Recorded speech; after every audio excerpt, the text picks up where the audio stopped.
32 teams seek glory. Only one will hoist the Lombardi Trophy at the end. The Empty the Bench Podcast Network presents a special production of Empty the Bench and Game On, the 2022 NFL Season Preview.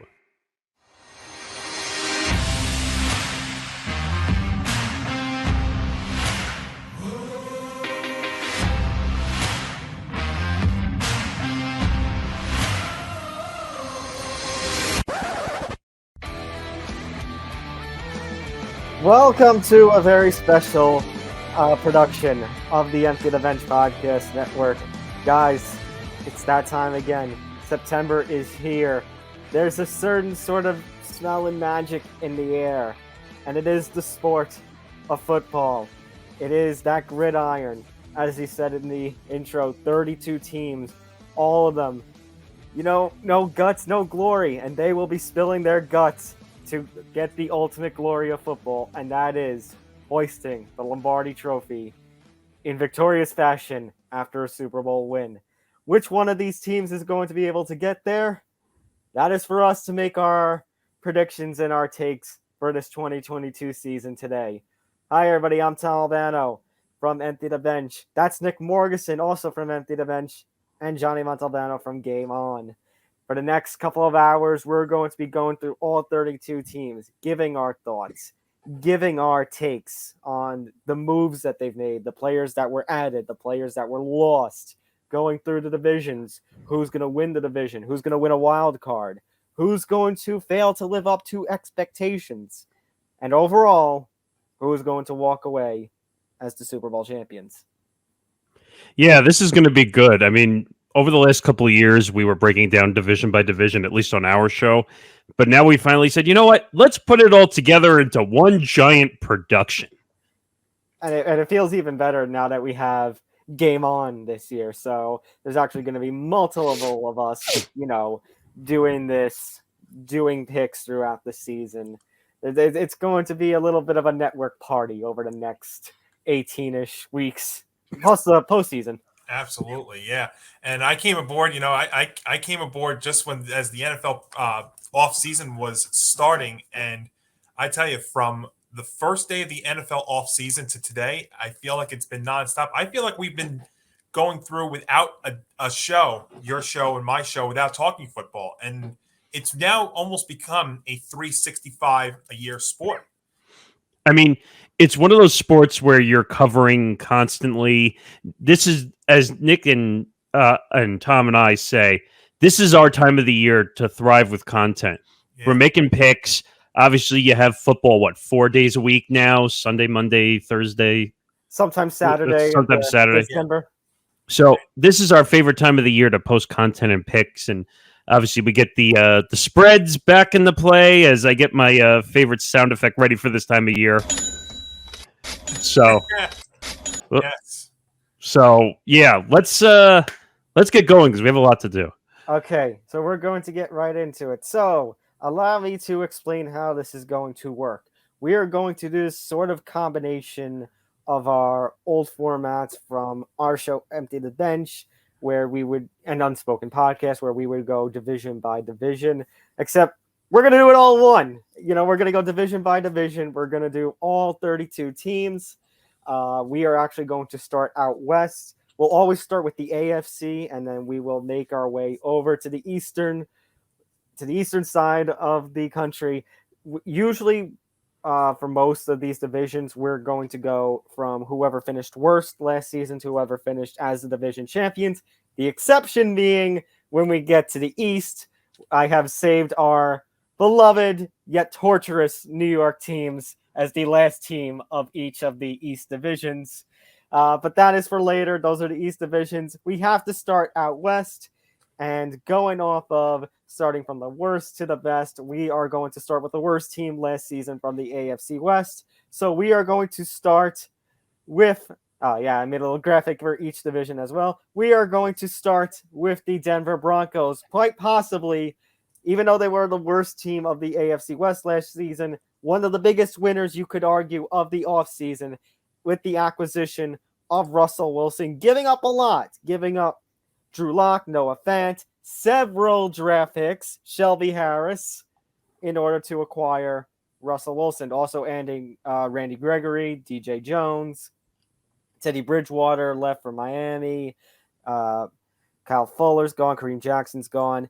And on the right, by the way, you can also see their draft selections for this year. So at least in the fantasy world, probably the biggest addition would be tight end Greg Dulcich. But guys, we have talked about how the Broncos, haven't really had much success with the quarterback position. We've talked about the potential that wide receiver core had. Jerry Jeudy, Cortland Sutton, obviously Tim Patrick this year is not going to be playing football, suffering a season-ending injury during this off season. But guys, what do you think about the Broncos now that they have a legendary quarterback at the helm? I mean, it's an interesting situation, and the last legendary quarterback, if you want to think about it, is Peyton Manning, who won them a Super Bowl.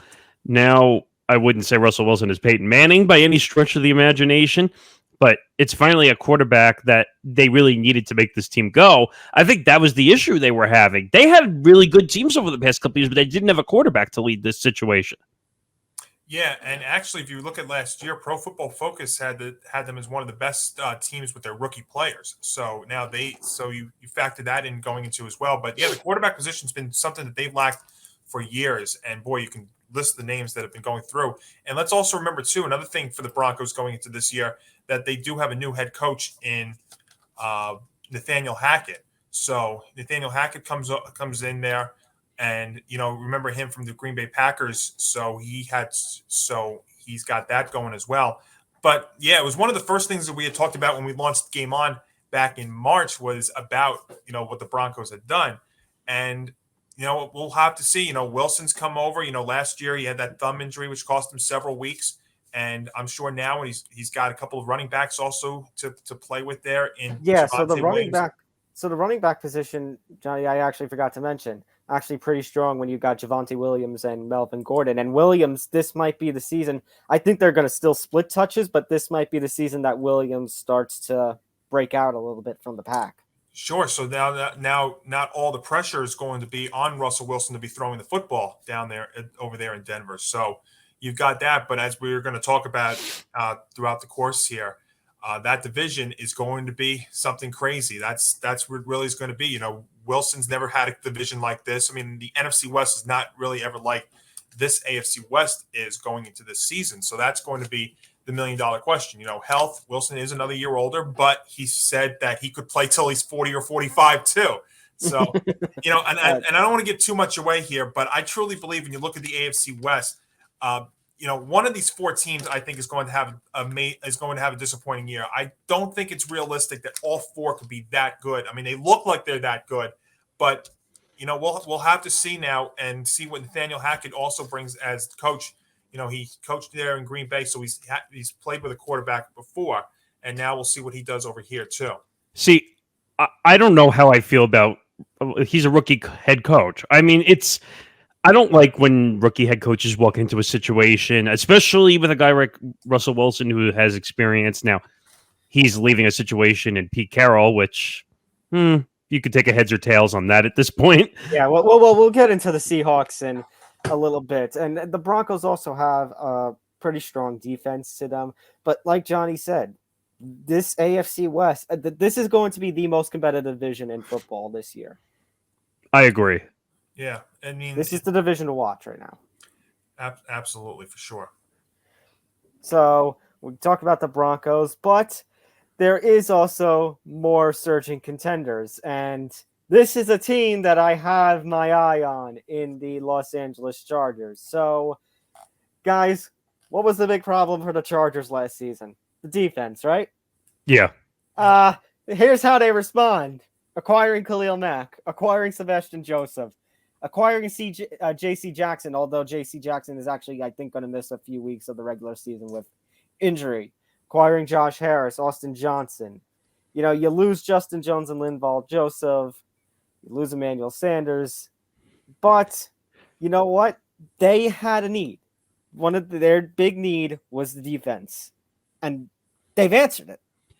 Yeah, they needed help on the defensive front. That's kind of what screwed them at the end of of last season and making a deep run. Um, Obviously, they have one of the better young quarterbacks in Justin Herbert in all of the NFL, but their defense really let them down big time. Yeah, I would say to you that I think the Chargers actually had the best offseason of the four teams in the AFC West. Showing up that defense. I look at them going to this season, and my biggest concern for the Chargers is the coach.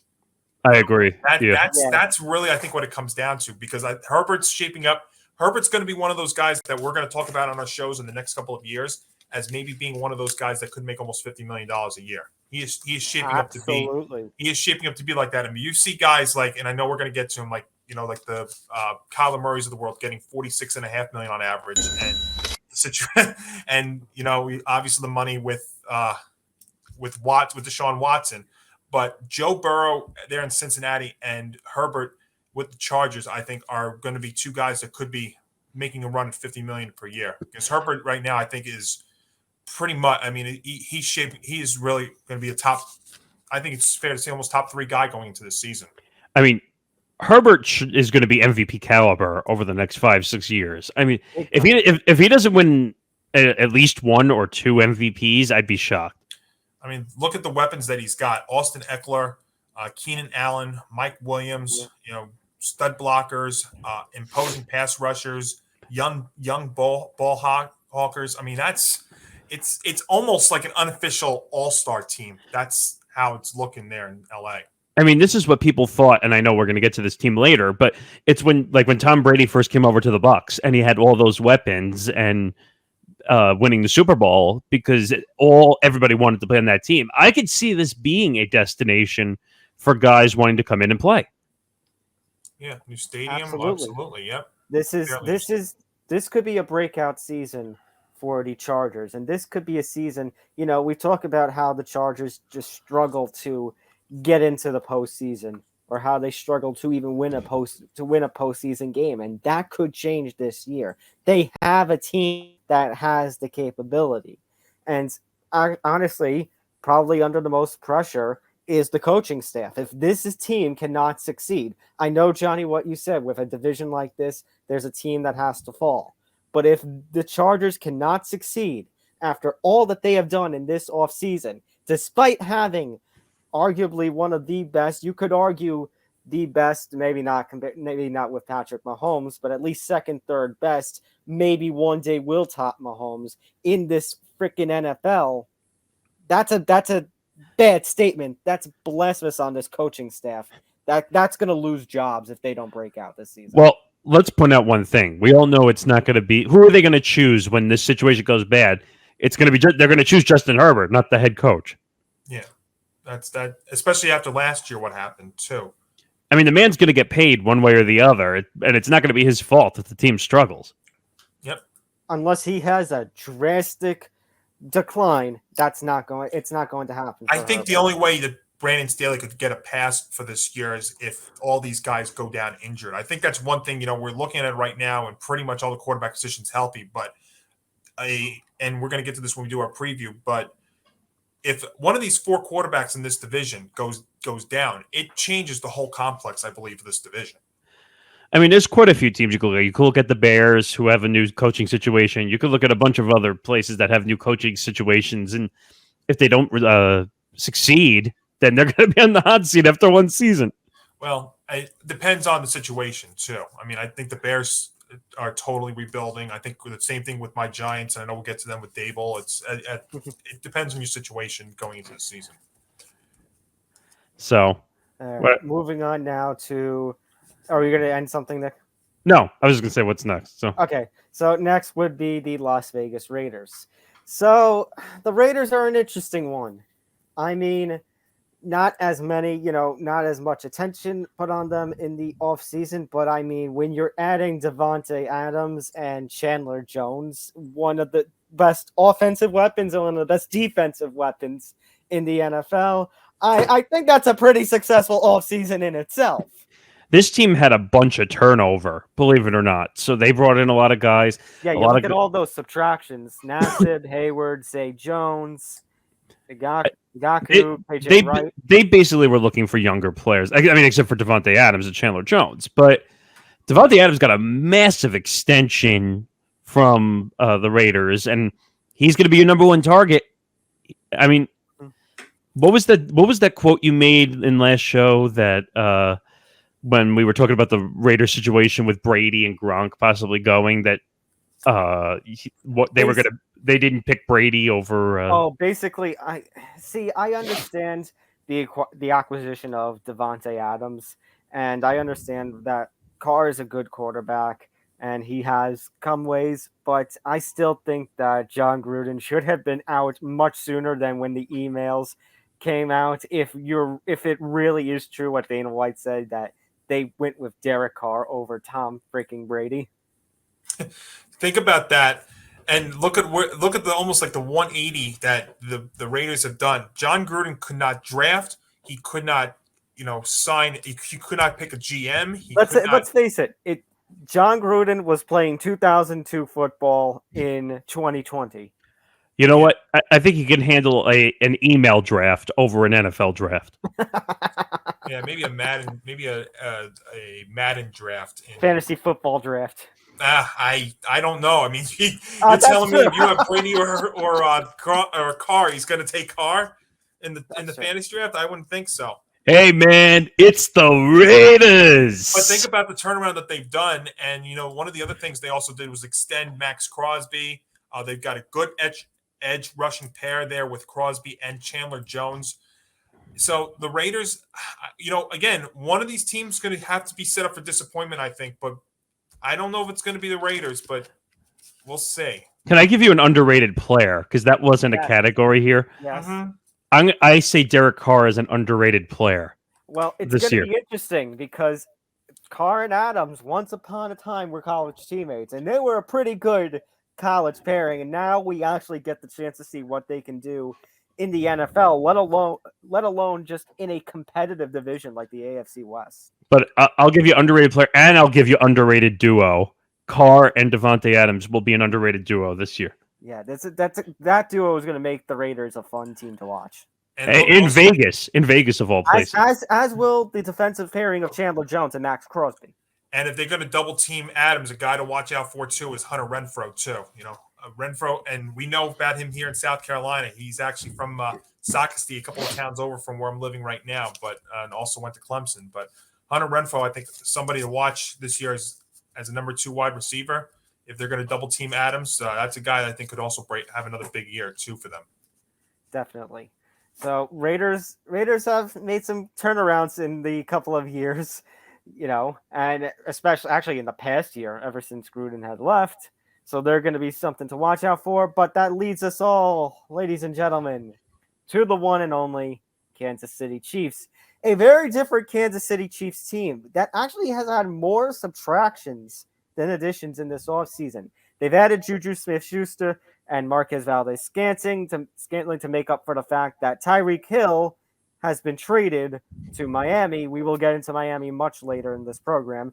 The addition of Justin Reed as well, but Hill's gone, Melvin Ingram's gone, Tyrann Mathieu's gone, Charvarius Ward is gone. So here's the thing, guys. The Chiefs are one of these teams that it's like, they are a dominant team. Nobody will really believe that they can fall until you see it happen with your own eyes, kind of like the Patriots from a couple of years ago, all these years ago. Thing is about the Chiefs, it's not that, because I'll go out of the way and say it right now. I'm not I think the Chiefs are going to do very well still. I think it's going to become playoff time where you have the question marks. But when you look at it, Pat Mahomes is still Pat Mahomes. And Travis Kelce is still Travis Kelce. He's going to be the main guy. It's weird. The tight end is going to be the main guy now, despite the fact that we've got Juju and Mark and MVS. Although, you never know. Maybe if Juju goes back to the form that he was in his first season in Pittsburgh, or MVS ends up succeeding where, he couldn't in Green Bay because Davante Adams was there. I think, though, losing Ingram, Matthew, Ward, that defense those defensive losses kind of scare me. Well, I would say Tyreek Hill is a massive loss. I know Yeah. Mahomes is going to come out and say, well, I can win with anybody. Stop.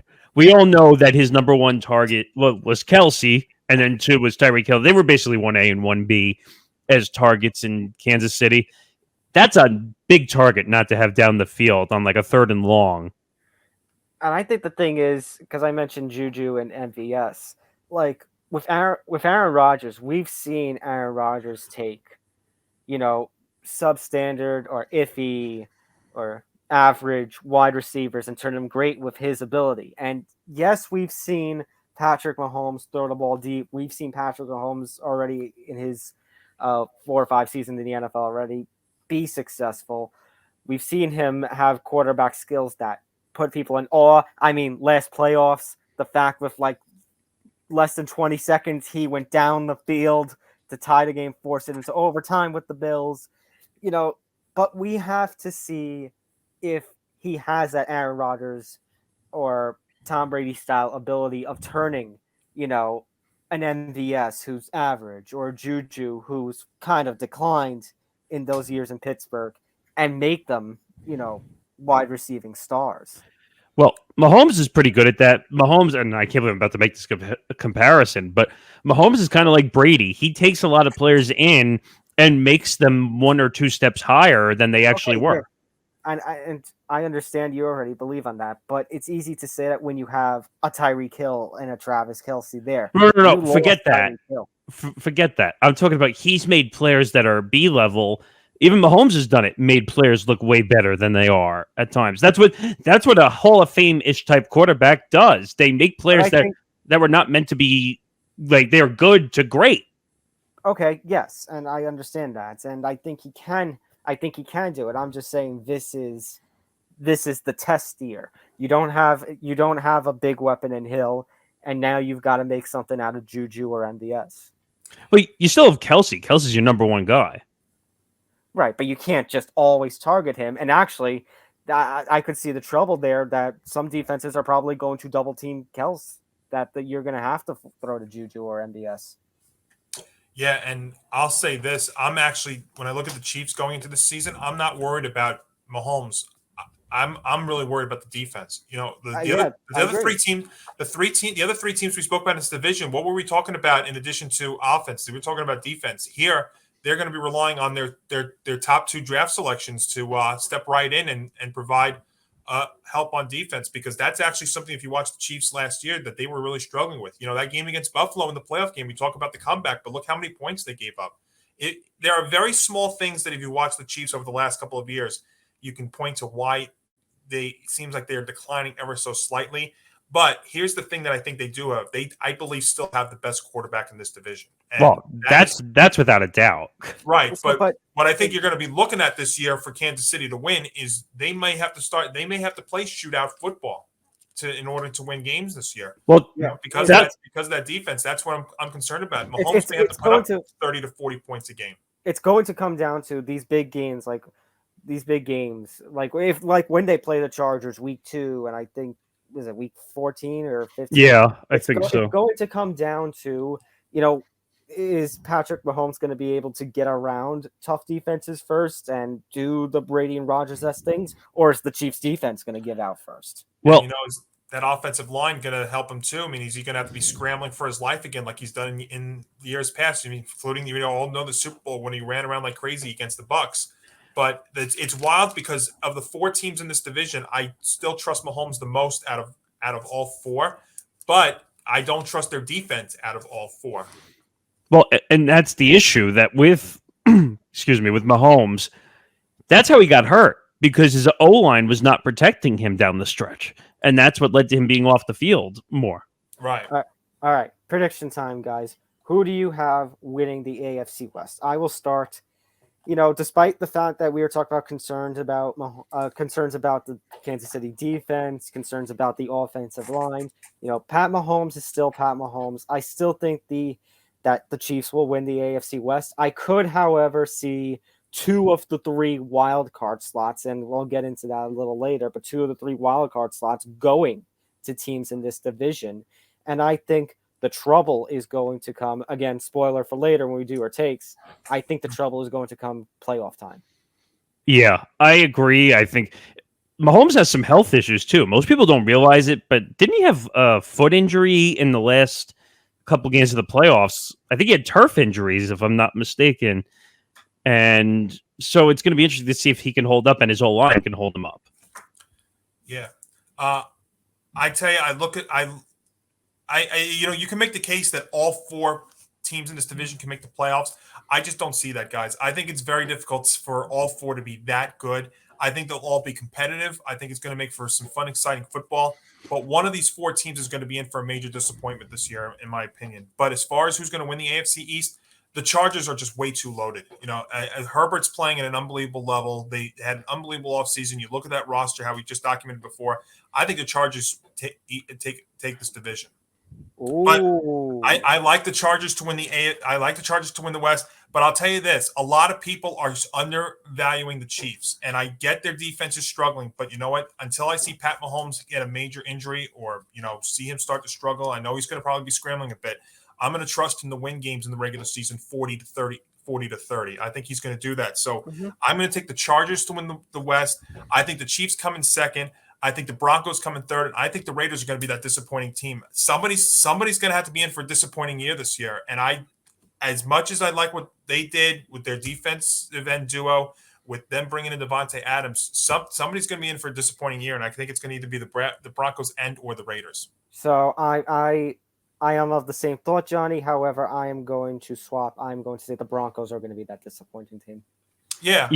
You could swap Broncos Raiders. I don't think it's that far. I think it's possible. We were just talking about with the Chiefs happens with the Broncos, and that defense gives out, and Russell Wilson just, maybe Russell Wilson doesn't have the chemistry with a couple of his receivers. Maybe Javonte Williams or Melvin Gordon, both go down with injury. I think that Chargers team is susceptible to the little things that maybe wouldn't bother them in another division, that they could still be in the wild card hunt or in the division hunt in another division, but in a division this caliber, in a division this tough, a division that's going to be so competitive, one of the biggest, most competitive divisions probably we've seen in this last decade in the NFL.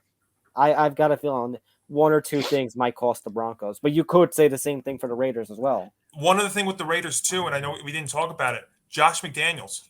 He's not going to be that saving guy that like Bisaglia was last year. Look what Bisaglia had to deal with last year with the Gruden situation, him coming in and taking over and them going on that run. Do you trust Josh McDaniels? I don't know. He hasn't really been shown to be a program builder. I wouldn't, but just to go through mine, obviously I'm going to stay with the Chiefs at the top. Obviously, that doesn't change until, like Johnny said, if Mahomes gets hurt or his O-line just completely disintegrates and doesn't have protection. Or Herbert overtakes him. Oh, I think this is going to be the one year where the Chargers are going to be one of the better teams of football, but they're going to be the first wild card in. Like, they're going to win 9-10 games. And I'll never understand this, how you could be a 9 or a 10-win team and be a wild card. I still think the NFL needs to fix that in some regards. I think that's wrong because they're teams that win a lot of games, and then you have a team that goes 500 and wins a playoff spot. I'd say, I think they kind of answered that by adding the third wild card. Right. And then I said, I think the Broncos actually, I have a surprising team in the overrated portion, which we'll get to later, but you could throw the Broncos in as a partially overrated team as well, because just because they brought in Russell Wilson doesn't mean they're going to go from being at the bottom to winning a Super Bowl. So I think they're down towards the bottom. It's possible. All right. So now we're going to do the NFC West. Obviously, we've covered the AFC. We go into the NFC, and we're going to start with, guys, let's call on it. It's funny. It doesn't seem that long ago that the Seattle Seahawks were a team that was to watch. You could even go back to one of the first years that we did the NFL preview, the 2017, because we started at the end of 16, where I think I even said, despite some declines, despite the Legion boom, that they were still a Super Bowl contender. Now, they're anything but. They'll be lucky if they win 4 to 5 games this year. I mean, Noah Fant, I like Noah Fant. I like Shelby Harris, but losing Russell Wilson, losing Bobby Wagner, and Dwayne Brown, Carlos Dunlap, your quarterbacks were Drew Locke and Geno Smith, and you're going with Geno Smith. You had all offseason to make a move, and you're going with Geno Smith. Now, I know some people like Geno Smith, and some people think that Geno Smith can be, not going to be great, but can be at least competent. You think 2017, 2018 Eli Manning level. But I just... What is Geno Smith going to do for all the losses that the Seahawks have had? Nothing. I'll tell you what Geno Smith's going to do. Oh, brother, this guy stinks! Trust me, I have PTSD from Geno Smith being with the Jets. I mean, I like some of the young options in the young offensive tackle of Charles Cross, the running back Ken Walker. I mean, actually, that's another thing. You go from Chris Carson at running back to Ken Walker, who I like but is unproven, and Rashad Penny. And yet you still have DK Metcalf and Tyler Lockett, who I'm fearing both of them are going to go to waste this season. This is a rebuild. Absolutely. All the way through, 100%. And Pete Carroll's going to lose his job at the end of the year. I agree too. This is one question I've had the entire offseason with the Seahawks. Is this a rebuild or a restructure? Because why is Pete Carroll still the head coach? It's a rebuild.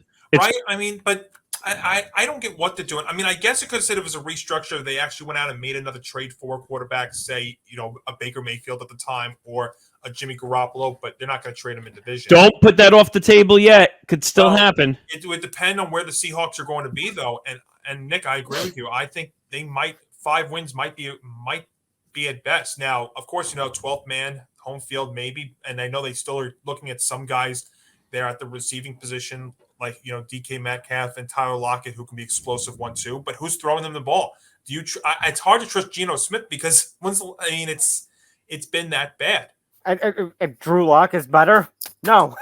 You suck. I don't know. I don't trust either of them. And Noah Fant, I think, has a chance to be kind of a breakout kind of guy. But again, who's going to be throwing them the ball? That's the problem. Again, that's the problem. Who is the quarterback? Who's the guy at helm? Who is leading the charge? Right now, it's Geno Smith, and it's not Geno. And if it's not Geno Smith, it's Drew Locke. And I can't believe in a team that has either of those as your quarterback. We're talking about a guy who got beat up by his own teammate in a New York Jets uniform because of a money issue.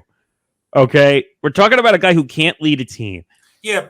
We're talking about a guy who, upon his selection as a new starter, basically helped to set a certain team here in New York, the other New York team, back years. That wasn't his fault. It wasn't his fault. I'm saying his selection set the New York Giants back years. The problem with Geno was it was just him being taken in the first place. I mean, let's go back to his days in West Virginia. I mean, he was an average quarterback at best. I mean, he wasn't a winning quarterback over there at West Virginia. So yeah, and somehow he's still in the NFL, kicking and screaming. I know, and I know that people are going to say, other guys are not in the league, but Geno Smith can survive. I understand that, but look, I mean, I agree. I mean, I think if there was a prop bet this year, how long Geno Smith's going to last, I mean, let's be real. There's no way that Geno's going to make it to at least the halfway point. He was the second quarterback, the number 39 overall pick taken in the 2013 draft. Now, correct me if I'm wrong. Wasn't the 2013 draft kind of It was iffy, yeah. Yeah, but I mean, look at if you want to really look at it, go back to his days at West Virginia and look what he was like there too.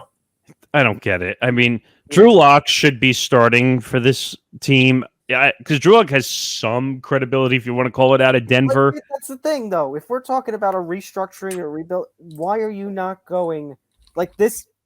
I guess that's a problem. This should be a rebuilding team and not a restructuring team. You should be going with the younger guy and not the more experienced guy. But for some reason, I don't know.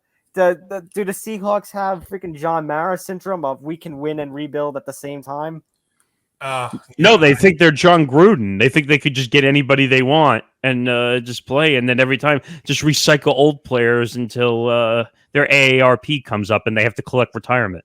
Go ahead. I'm sorry. I was going to say, and the fact that DK Metcalf got a big payday and Tyler Lockett's still there. For some reason, I got this sinking feeling they're going to be forced. If they decide to rebuild, they're going to have to trade Tyler Lockett at the deadline. Not that I can play it because we get a copyright royalty, but goodbye to you. Goodbye to you. I can't play that.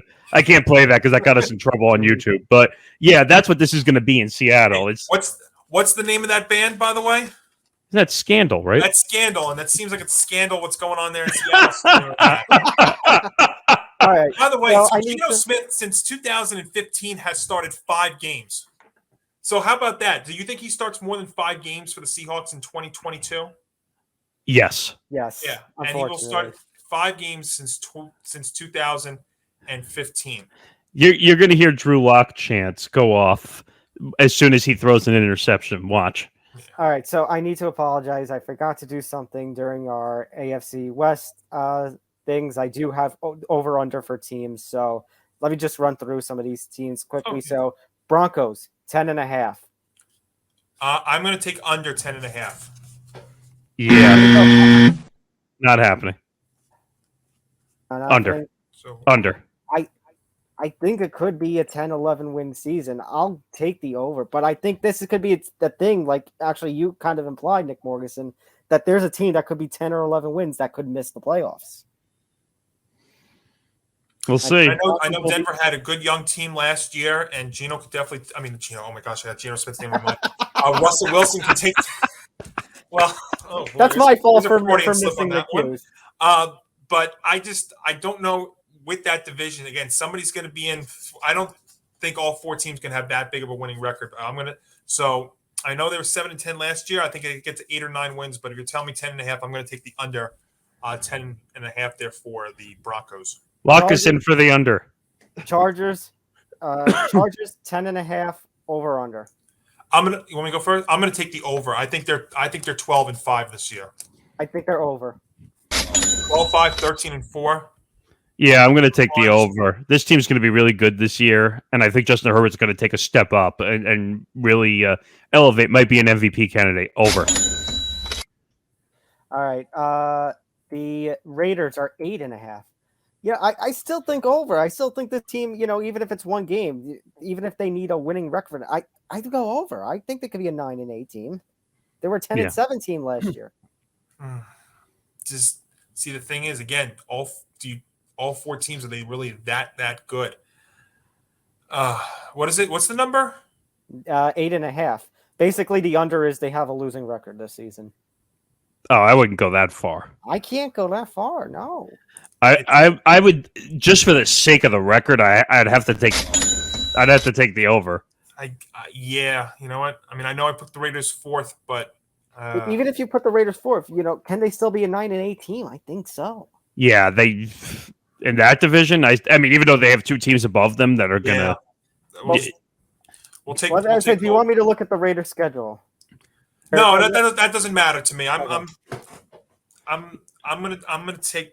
They're gonna finish over 500. We know that. Okay, I'm just saying they're playing during the season, like late October. They're playing the Texans, the Saints, the Jaguars, the Colts. Don't sleep on the Saints, though.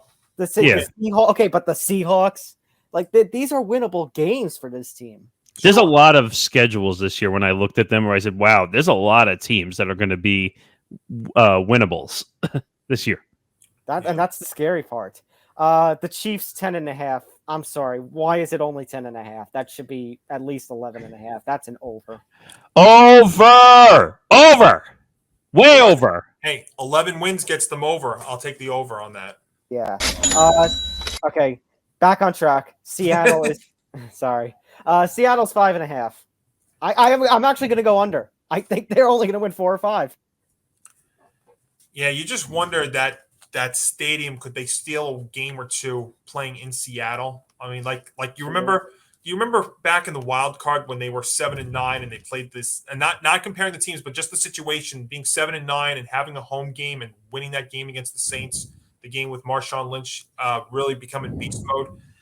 But Man, but I mean, you trust Geno Smith and Drew Lock to get you over No. that many wins? I That's the didn't biggest even question. let you finish the question. No. No, that's my point. Does Pete Carroll even survive this whole year? But if you No. brought him back, if you brought him back this year, why are you going to fire him halfway through the season? That wouldn't make any sense. You know, I think he will, and then at the end of the season, they're going to do a retirement.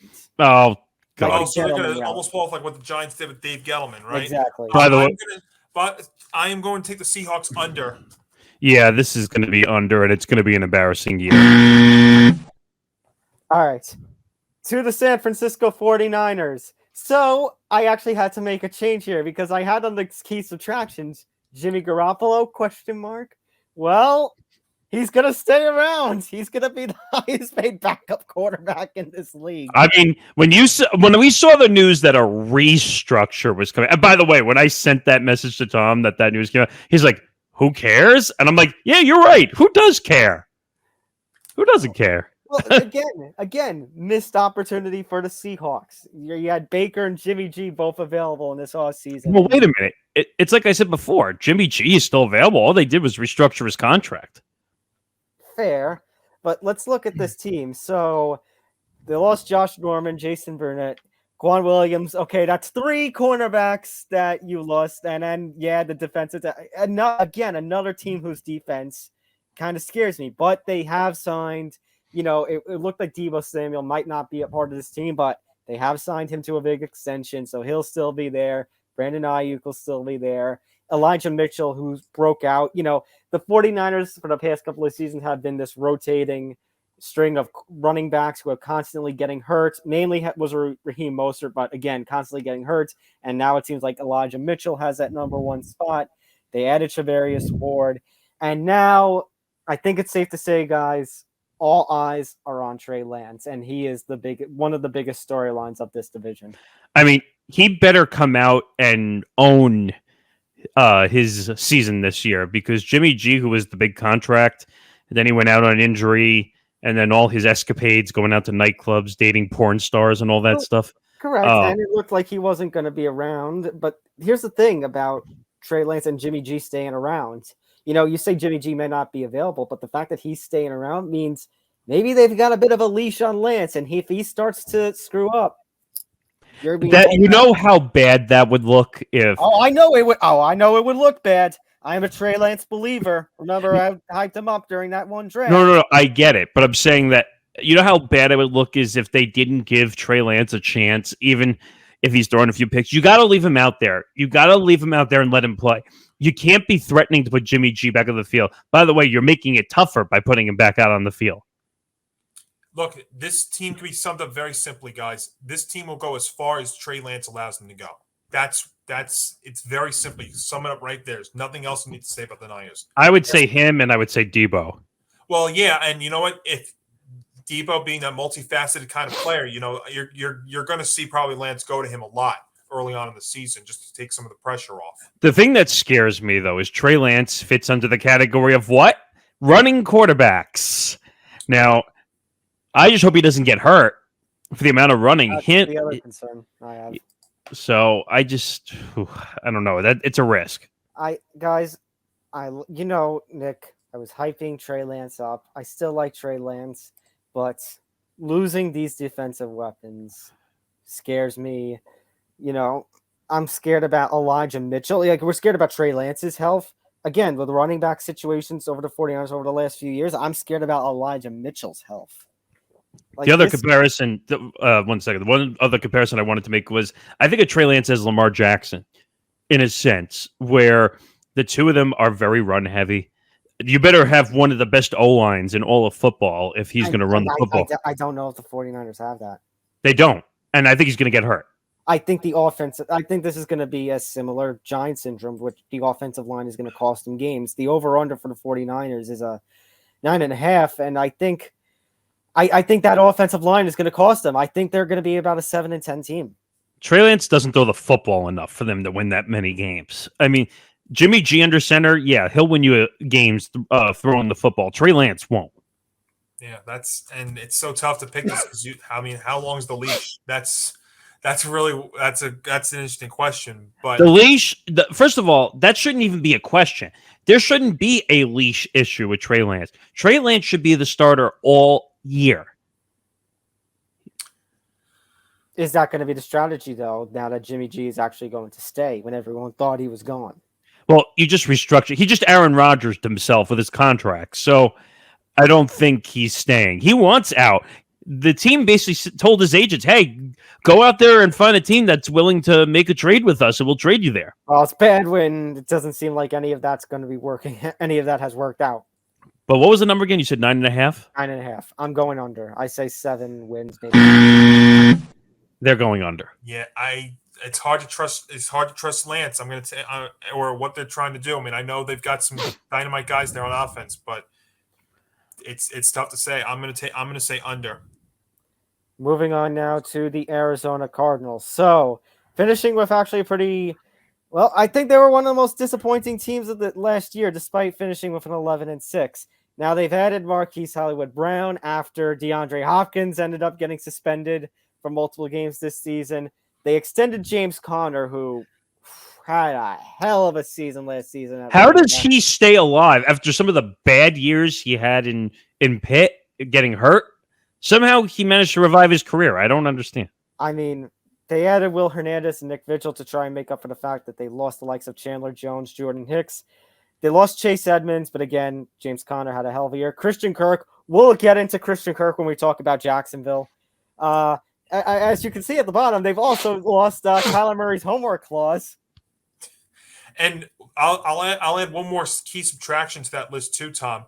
They lost DeAndre Hopkins for the first few games because of the suspension. 6 games. Yeah, right. Yeah. But he is going to end up. No, I know, but I mean, I didn't count. I understand. I just was being silly, but I mean, something to keep in mind here when we're predicting. Who knew that a homework clause was going to be on this list of a depth chart? I do like a couple of their draft options, though. Trey McBride, I do like a tight end. I think he's probably the top tight end of this 2022 draft class. Cameron Thomas, Keontae Ingram. I think ultimately, guys, the question for this Cardinals team is going to be, how is Kyler Murray going to do? How is Kyler Murray going to be able to handle losing his top option in DeAndre Hopkins, and just is any of the drama going to spill over to on the field? Well, and also just overpaying Kyler in the offseason. That was a big thing. What does he make, like $45 million a year now? I mean, it's a crazy number. I mean, but the Cardinals were desperate. What is the NFL? It's a quarterbacks league. If you don't have a quarterback, you won't succeed. Now, is Kyler Murray the best quarterback in all of football? No. And Kyler Murray also fits in the I'm a running back as a quarterback category. So if he gets hurt, they're screwed. So actually, Vegas kind of doesn't believe in them because they have him at 8.5. Yeah, I mean, I don't think that's too far off, actually, to be honest. I think they could win 9 or 10, though. I'm gonna go over. The question with the Cardinals also is they've got a challenging schedule this year, and can they play a full season? Because they seem to have good starts and rough second halves. And Kyler needs to be healthy. Correct. All correct, which is why I think they'll get another winning record. They'll be 9 wins, 10 wins, but the Cardinals will still be one of the more disappointing teams of this NFL season. And go ahead, Johnny. Over-under is 8.5. Yeah. I'm going to say 9, so that's an over for me. The thing I question is the start with DeAndre Hopkins being out 6 games. That's going to hurt them because what do they say? You need to get off to a good start to have any chance to make the playoffs down the stretch.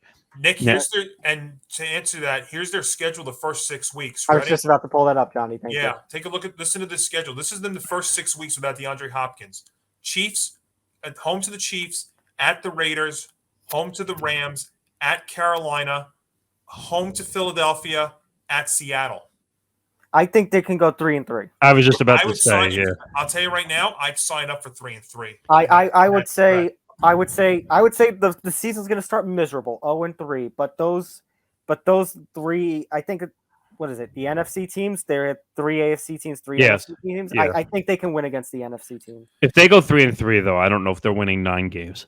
Well, see, like I was just mentioning, though, they go to Seattle. Could that be one of the games that Seattle just sneaks a win in because it's over there? If Kyler Murray loses to Seattle, I'm sorry. I mean, but Hopkins. But Johnny's right. Technically, Seattle could sneak a win there. I mean, the Cardinals have been proven to be susceptible before. So now, the only thing I will say is that 12th man in Seattle did not really pan out the last 2 years, but you still can't underestimate that stadium and how they could steal a win at any point. Right. So I think they might win 8 games. I think they're going to be a under. I'm going to take the under. I mean, because I think they're going to be a disappointment this year. I think even if they get the over again, 9 wins or 10 wins, I still think that could be a disappointment. Arizona and San Francisco could be those 2 teams you flip flop in the division. I mean, actually, when I look at it, I actually did have the 49ers second. So you know what? I think we need to flip flop. I think I'm going to take the 49ers as what was the 49er number? 9.5. Oh, see, I don't know. It's too high. It's too high. Are they going to win 10?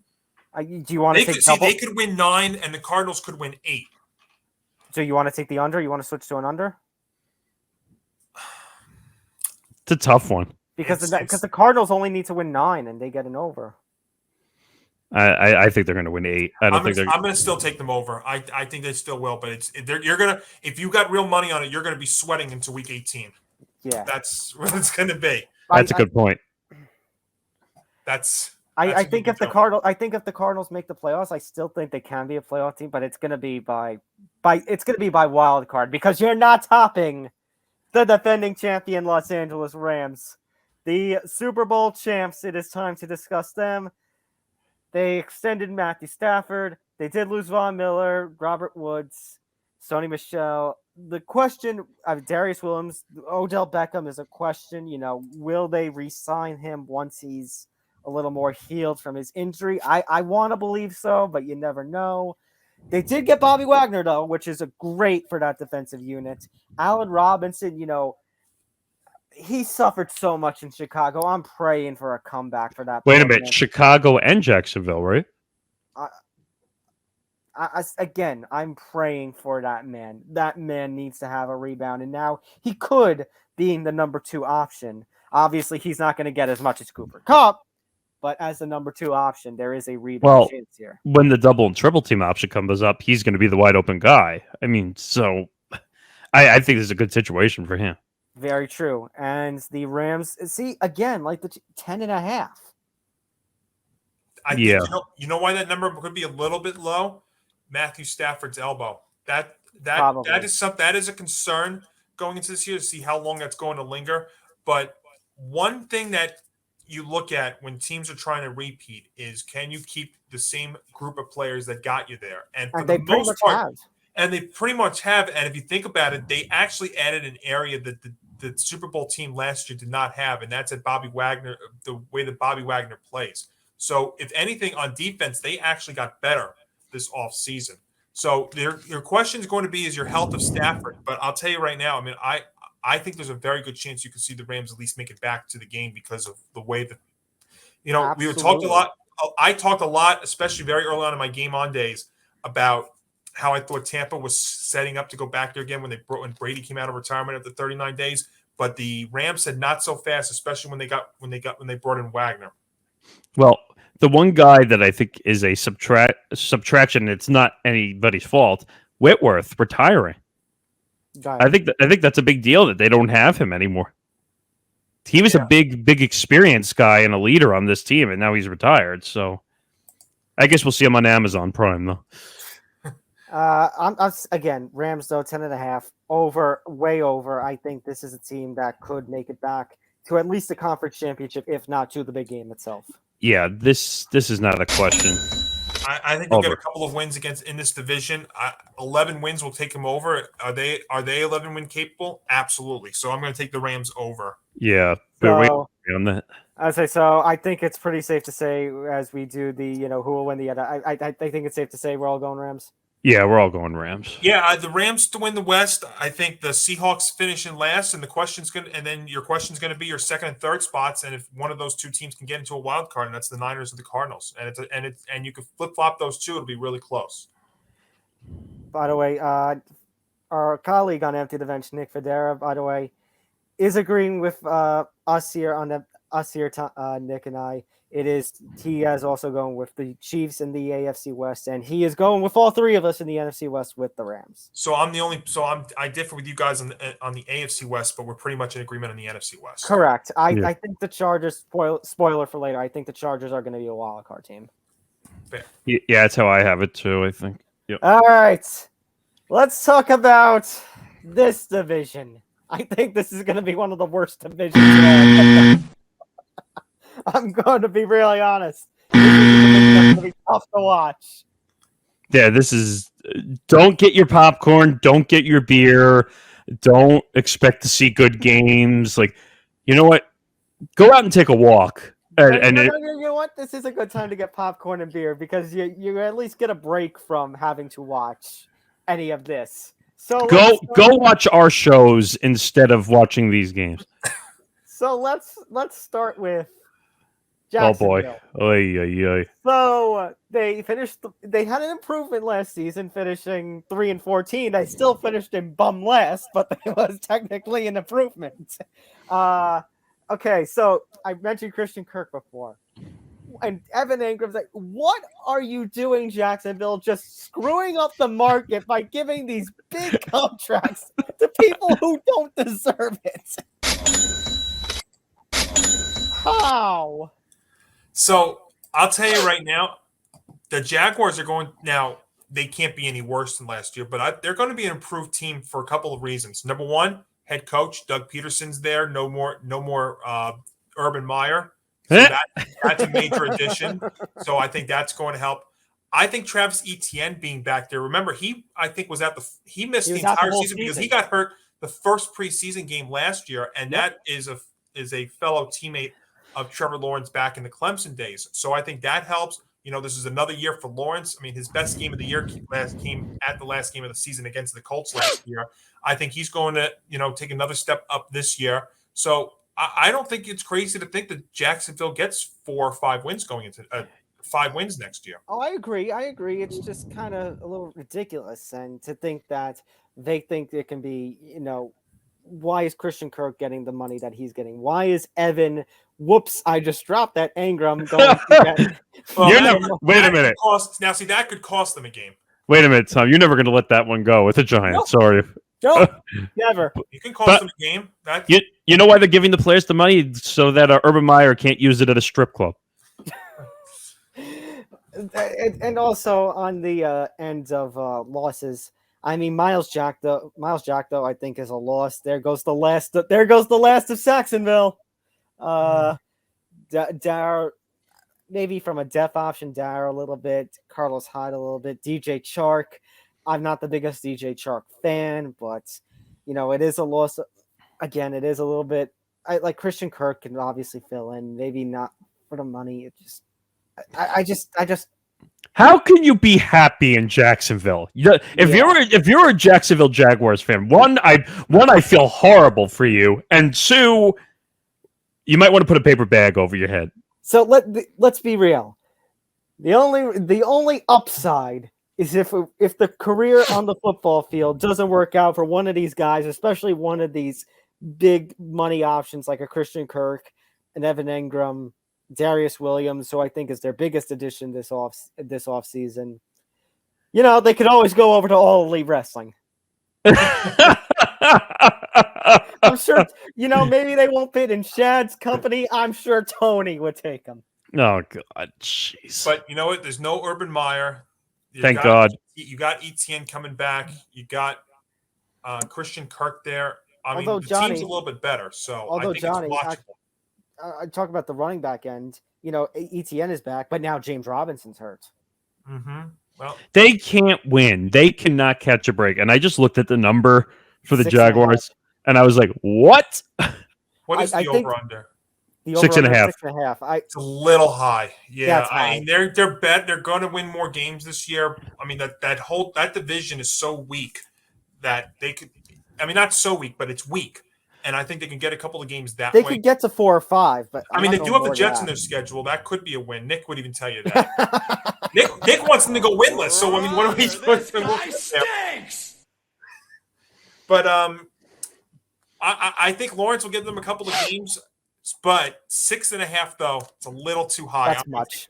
By the way, you can guarantee them at least one loss because they seem to keep going back to London. So, No, they win in London though. but I'm so tired of this. Stop putting the Jaguars in London. Nick, we lose because that game's not even going to be on TV. But Oh, is that a Prime exclusive game? no, that's No, it's ESPN Plus. Oh. And guys, let's also remember one thing too.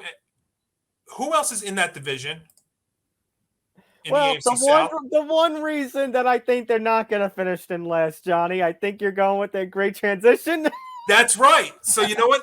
Yes, they will not win over Cincinnati, but they'll win 4. They'll win 3, 4 to 5, and be better than the Texans. So I'm going to take the under for Jacksonville, but we'll get to the other picks in a moment. Actually, I'm going to break this one out now Congratulations, dickweeds. Yeah, see, Nick is still with us. because this situation, obviously, because they're still guilty by association with the whole Deshaun Watson nonsense. I was gonna say their key subtraction is they were able to trade away Deshaun touchy-feely Watson. Yeah, there's not much to say about the Texans. We just know that they're going to. Let's face it. They came away. You know, they came away with murder getting those draft picks that they got. No, it's not a rebuild. It's a volcanic eruption is what it is. It's basically throw everybody out, bring a bunch of new people in, hope that something sticks, and hopefully the Texans fans don't riot and don't show up for the season. I want to say that I feel bad for Davis Mills, who has to quarterback this weak-ass team that's around him. I feel bad for, Derek Stingley getting drafted into what's basically, a hellhole of a rebuild. I feel bad for freaking John Mechie, who that's a story that's, to use a term from today's upcoming show, bigger than football. Oh, yeah. This is not going to be, and Dameon Pierce has all the hype in the world, and yet I don't know if this organization believes in him. It's hard to break anything down with the Texans. I think the only thing you can talk about them right now is what seed are they, what draft pick are they going to have in the 2023 NFL draft, number 1 or 2? Yeah, and I think too, which could match their win total. By the way, their over under is 4.5, and I think they can get 2 or 3 wins, and that's it. High. I'm going to take the under. You know what? Instead of a buzzer, it's perfect for this. I'm gonna flush their season down the toilet before it starts. This team is a joke. Sometimes, like a joke that we use in other sports, we'll say, all right, we'll refer to football here. Opening kickoff and the season's over. Oh, you're talking about Stewie during Family Guy with the Met game. Yes, is that what it was? But we just changed it to football. Oh, wait. We're talking about Stewie? You suck. Yeah. Well, that's accurate. That's actually accurate. So I take the Texans under 4.5. I take my toilet, so yes, under. All right, so Indianapolis Colts, who had the biggest collapse of last season, and so you know what they did? They threw Carson Wentz out, and they said, guys, do you feel that? Do you feel a chill in the air? Oh my goodness, look at that in the sky. It's Matty Ice. The next to come in on the quarterback carousel. All I can say is, I mean, what? Why, Matt Ryan? Why? I think Matt Ryan can still be a good quarterback. He's definitely an improvement over Carson Wentz. Well, I was going to say anything is better than Carson Wentz. I was going to say the mirror is better than Carson Wentz. But again, look at those additions and then look at all those subtractions. And yes, maybe the subtractions are kind of the winds of change. Getting rid of Carson Wentz, the era of T.Y. Hilton seemingly over, Eric Fisher gone, Marlon Mack gone, Jack Doyle gone. You got Alec Pierce and Jelani Woods. Michael Pittman's still around, but this is going to be an interesting team. I think this is a team that, could compete for a wild card, could compete at least for the division by default because the other two teams are just such crap. But When I just looked at a number. I don't believe that number either. but What's that? it's 9.5. That's a high number. High. I think they can get to 9. They can't get a double digit. See, this is not a double digit team. No way. It's not a double-digit team, but I'll tell you right now, it's a team that's, and I know it's a very crappy division. It's a team that can win the division. And I'll tell you why I actually am going to take them to win the division here too. And I know we're going to get to that too.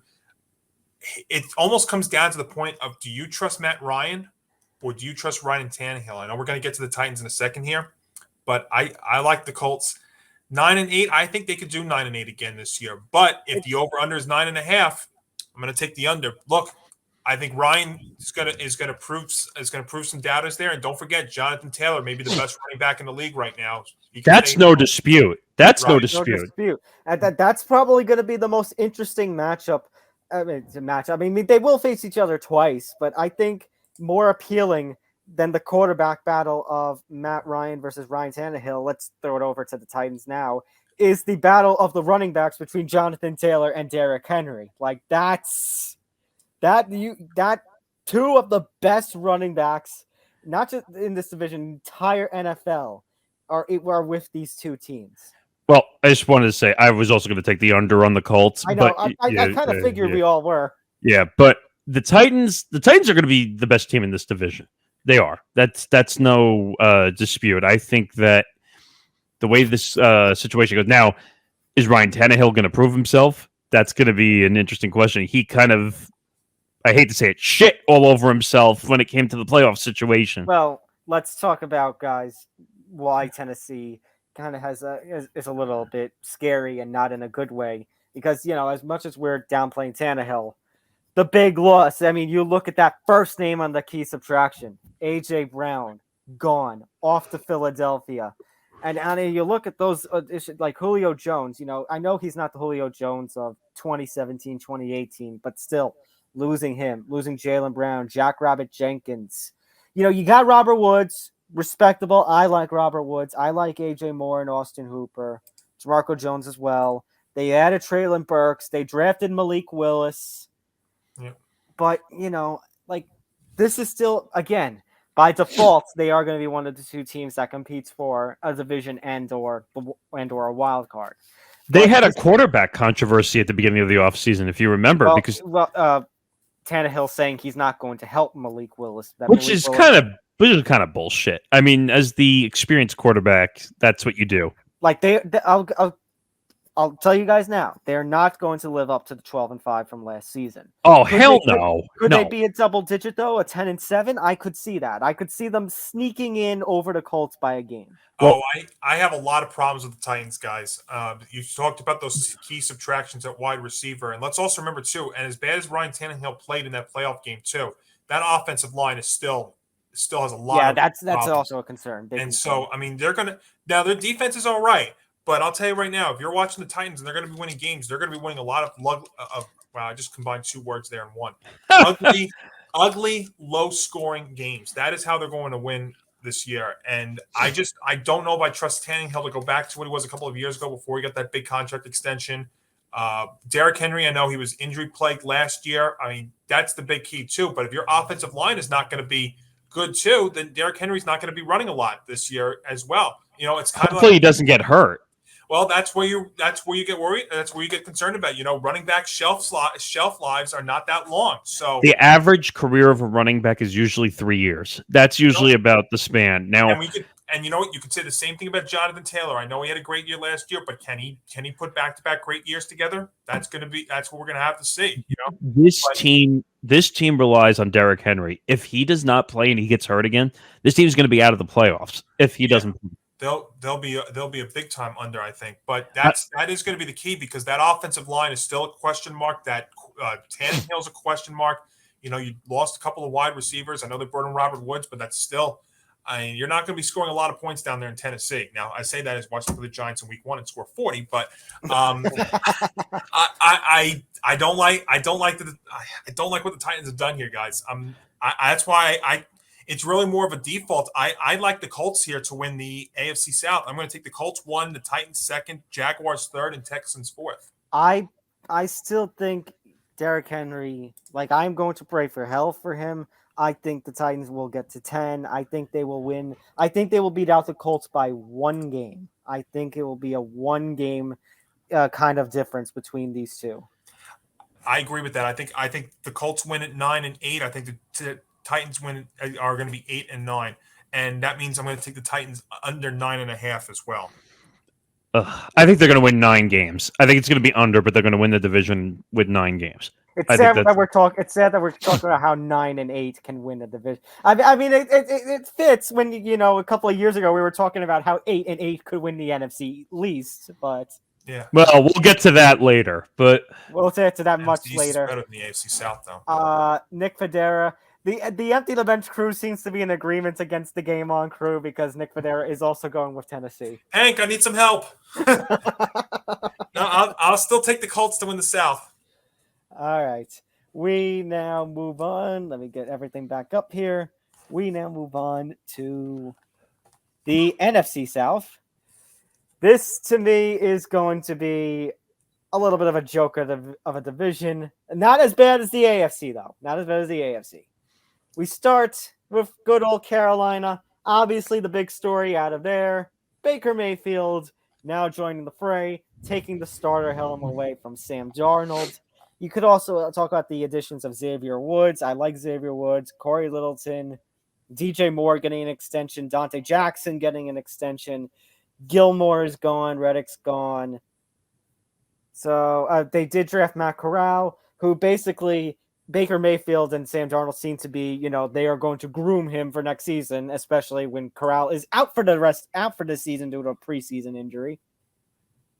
this is a bad team.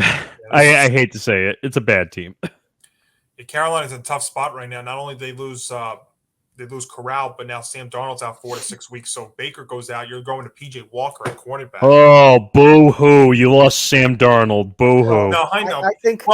Look, his name was being thrown around in trade discussion. Trade discussions? What? As a backup quarterback. What? Listen, guys, but we're forgetting the one big concern, the one man that this offense revolves around, and it's not any of these quarterbacks. It's Christian McCaffrey. Oh, you mean the guy they mean the delusional take I had that the Panthers should trade Christian McCaffrey? You are delusional. I think one guy to watch though, DJ Moore, could be a number 1 target there, wide receiver. They've got Robbie Anderson. I mean, let's be real here with Carolina. So week 1, what they're going to do is week 1 against Cleveland, they're going to score 40 points and they're going to give a false sense of optimism. But then they're gonna morph back to reality. Oh, you kind of mean like what last season was like when Sam Darnold got off to that hot start and then they fell back to reality? You mean when they started 4-0? Got hurt. Yeah, I mean they started 4-0, but then he got hurt and McCaffrey got hurt. And yeah, you guys are right. I mean, this offense really also revolves around McCaffrey, and it's a big year for him too. And let's also remember, this is a big year for Matt Rule, the head coach there. He's going to get fired. Well, he's going to get fired. If Carolina has a very disappointing year, which I think they're going to be set up for a disappointing year again. Is Matt Rule going to make it past this year? Hell no. Hell no. It's one of the reasons why, and Nick, this, you and I talked about this very early on in Game On. Baker Mayfield needed a desperate team for him to start in 2022. Carolina is that desperate team. Yeah, and I think it's not going to help them either because Baker doesn't have chemistry with this team yet.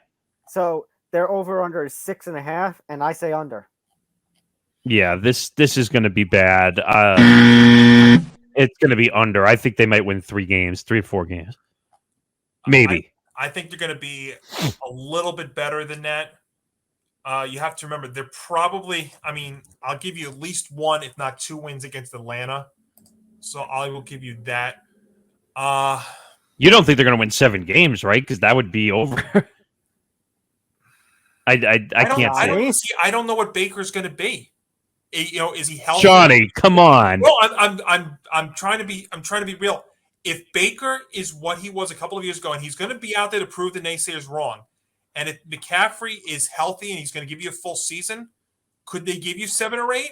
See, no, I know where Nick is going to go with Baker, but that's my thing. I don't think McCaffrey's going to be healthy. I think, it's been 2 seasons where he's gotten hurt. I would not be shocked for a 3rd season. In fact, on a fantasy level, I'm staying away from McCaffrey in my drafts. Even if I have 2nd overall, I would stay away from him too. I would rather go with a Derrick Henry. I agree. Go with an Alvin Kamara.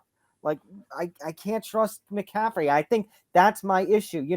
Yes, I know I'm a little higher than Baker than, say, Morgasen is, but I think without Christian McCaffrey, and I think he's going to go down. Like, I hate predicting injuries, and we really shouldn't, but he's going to go down for a 3rd straight season. And he's going to get hurt because of the way he runs the football. I can't see this team succeeding without Christian McCaffrey. Can they get to 7-9, 7-10? Hell no. I'm saying no. I think it's possible. I'm taking over. What? Give me the I over. think that's one of the hot takes for Johnny. Then. And I'm not. It's not. It's 6-7 wins. I mean 6.5. Tom, get me a schedule, please, because now I got to see this. Well, let's look at the schedule. That might actually help a little bit. Let's do it. All right, let's do it, and then I'll give you an official pick. I wish I had the Woody page soundbite to check the schedule. Oh God. Well, we've already determined week 1's going to be a win because Baker Mayfield. We want to throw for fucking Baker. ever. It is predictable, especially after those comments that he made the other day. He is going to destroy the Browns, and then he's going to have a letdown against the Giants. Yeah, I agree. But wait a minute. You just said that you could see 7-10. So now I need. Let's look here. 6-9, 7. Hang on. 6-11. I'm sorry. Okay.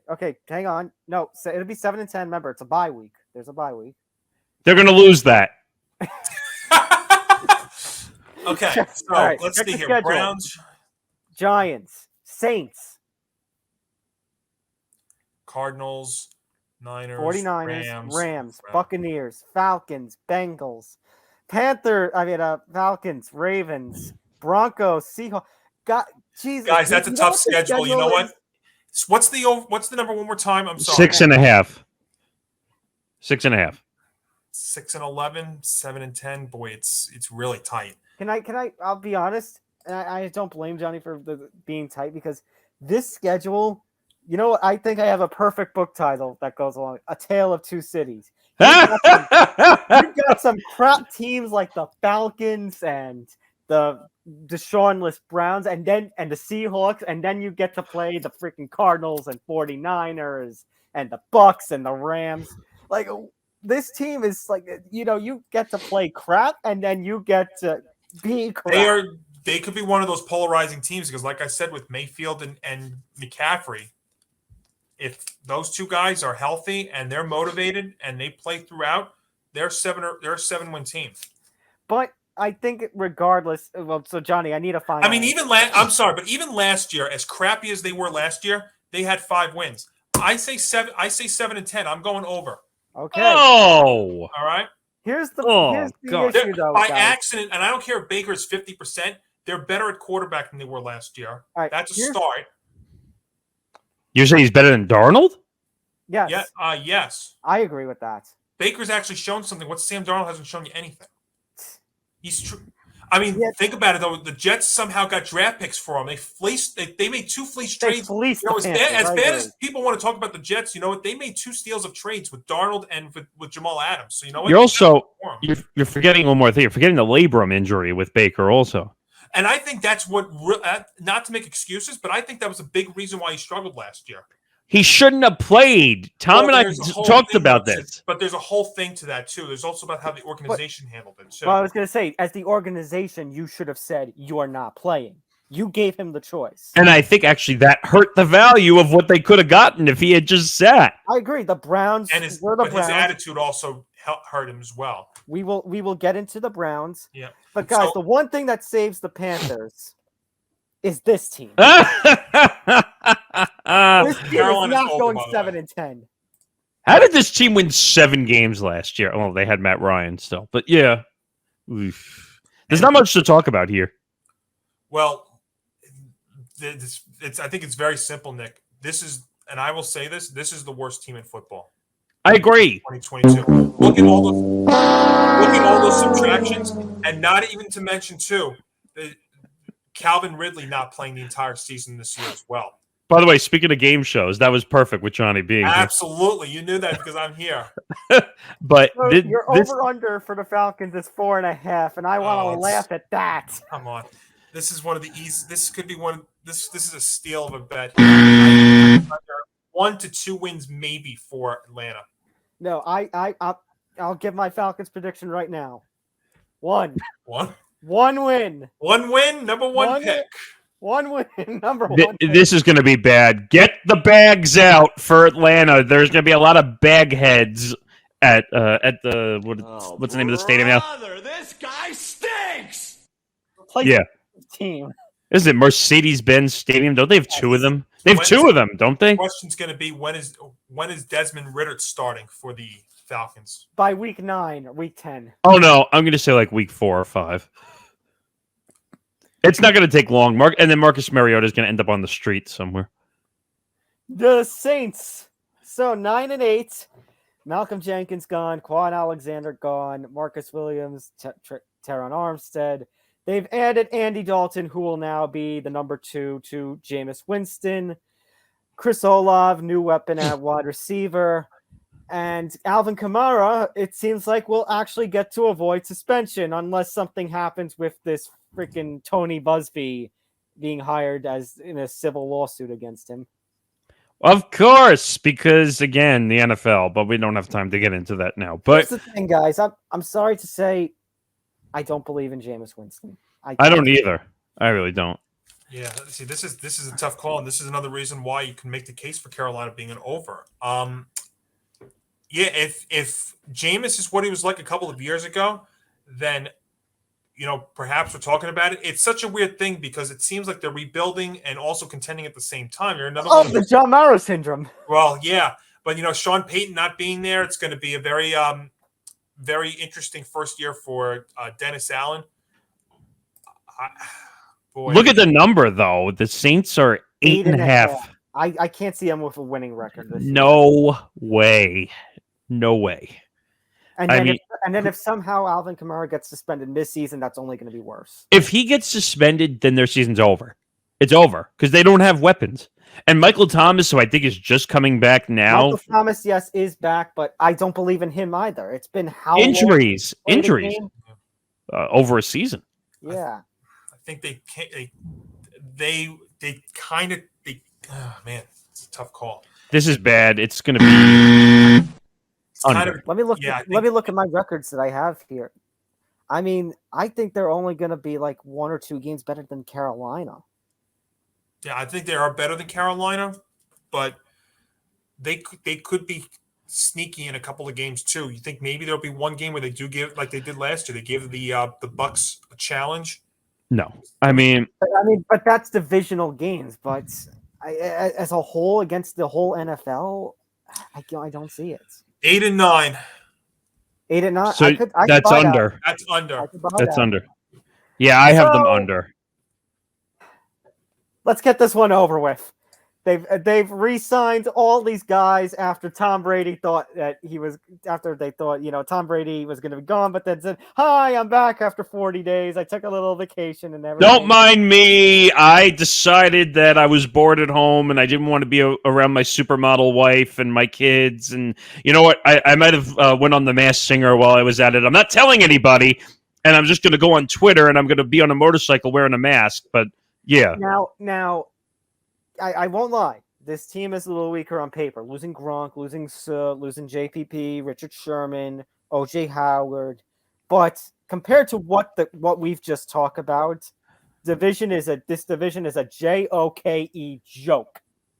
Hey, save that term for later also. Anyway, my point is this team is going to win even with a 50% Tom Brady. It doesn't matter. Their over-under is 11.5, and I see this being a 12 or 13 win season again for the Tampa. I'm going over. Before the season started, I would have told you that, but I'm going to tell you why. I think 11. I think they'll easily win this division. I think that's not a question mark. But now they're starting to have some things that you question about. Their O-line, their offensive line's in shambles right now. I mean, they've got injuries. I mean, they've got Ryan Jensen, Chris, who is out. I mean, a couple of other guys have gone down in camp too, but. Brady could play at 50%, and they're still going to win 11 to 12 games this year. Right. The question mark too, and this is another thing I questioned with the Saints too. New head coach. Todd Bowles now goes back to being head coach. I think he's in a better system down there in Tampa than he was with the Jets. But 11 to 12 wins. I'm going to say 12 wins, but it's not going to be an easy 12 wins like we might have seen in years past. But I'm going to take the Bucs over 11. That's over. Yeah, I mean, over. Okay. The way I look at this team is no one's beating them. We look at the 4 teams up here on the screen now. We all know that the Saints are not beating them. We know the Panthers are definitely not beating them. And I'm not even going to mention the 4th team. So, yeah, I'm going to take the over on this one. But this is where now I'm going to mention my category for most overrated team. Oh. And I think the Bucs are the most overrated team in football. And the reason I say that is because everyone says, well, now that Tom Brady's back, they're going to win the Super Bowl, and Tom Brady's going to just cement his career. Stop. So, Nick, I'm in agreement. Like what I just mentioned about the Chiefs at the start with the AFC West, I feel the same for the Bucs in the NFC South. I think this is a playoff team. I think this is still one of the top teams of the NFL, but I don't see this team making a Super Bowl. The Rams, the Bengals are better than they are, in my opinion. I agree. So I'm sorry, they're the most overrated team in my opinion. As far as who will win the NFC South, they're going to win the division. We're all in agreement. It's Bucs. Yeah, that's not even a question. Their division is embarrassing. They don't even need to show up for half the season if they didn't want to. This team, you were talking about Brady playing 50%. This whole team could play at 50% and win this division. This team could go out on a bender for 10 games and they would still win the division. That's a party. All right. AFC North. This is a good one. They have been one of the most interesting divisions for the last couple of years, and I think they still are. We start with the Ravens, and guys, I am actually going to I should have sounded the alarm for you, Nick, when you gave your most overrated team. I'm sounding the alarm. This is my most overrated team of this season. I know several people, they are a majority pick to win this division. Really? With Lamar Jackson possibly being banged up? Really? With an unproven Rashad Bateman and no Hollywood Brown? Really? With running backs that, there's still health concerns about them? Really? When Lamar Jackson, we were even questioning during the offseason after the Hollywood Brown trade if he even wanted to play for this team anymore. You're going to pick them to, top the Bengals. I'm sorry. I use that phrase. I'm bringing it back. Don't disrespect the Bengals. And I am tired of this crap. How freaking the Ravens are going to end up, winning this division. That a team that looks like this. That's, they added Marcus Williams and Michael Pierce, Kyle Fuller, Morgan Moses, but you look at all those all the subtractions, maybe not the biggest subtractions, but this team, has lost a lot. But Vegas is disrespecting them also. Yeah, Ravens at 10.5. Okay, this wasn't one of my hot takes, but considering the rest of the football world is going on it, I will give this. I'll even throw in a 5th hot take here. I'll actually put it in the. I guess I'll put it in the. We'll get to that category in a little bit. We'll get to that category, but I feel like I need a 5th hot take here.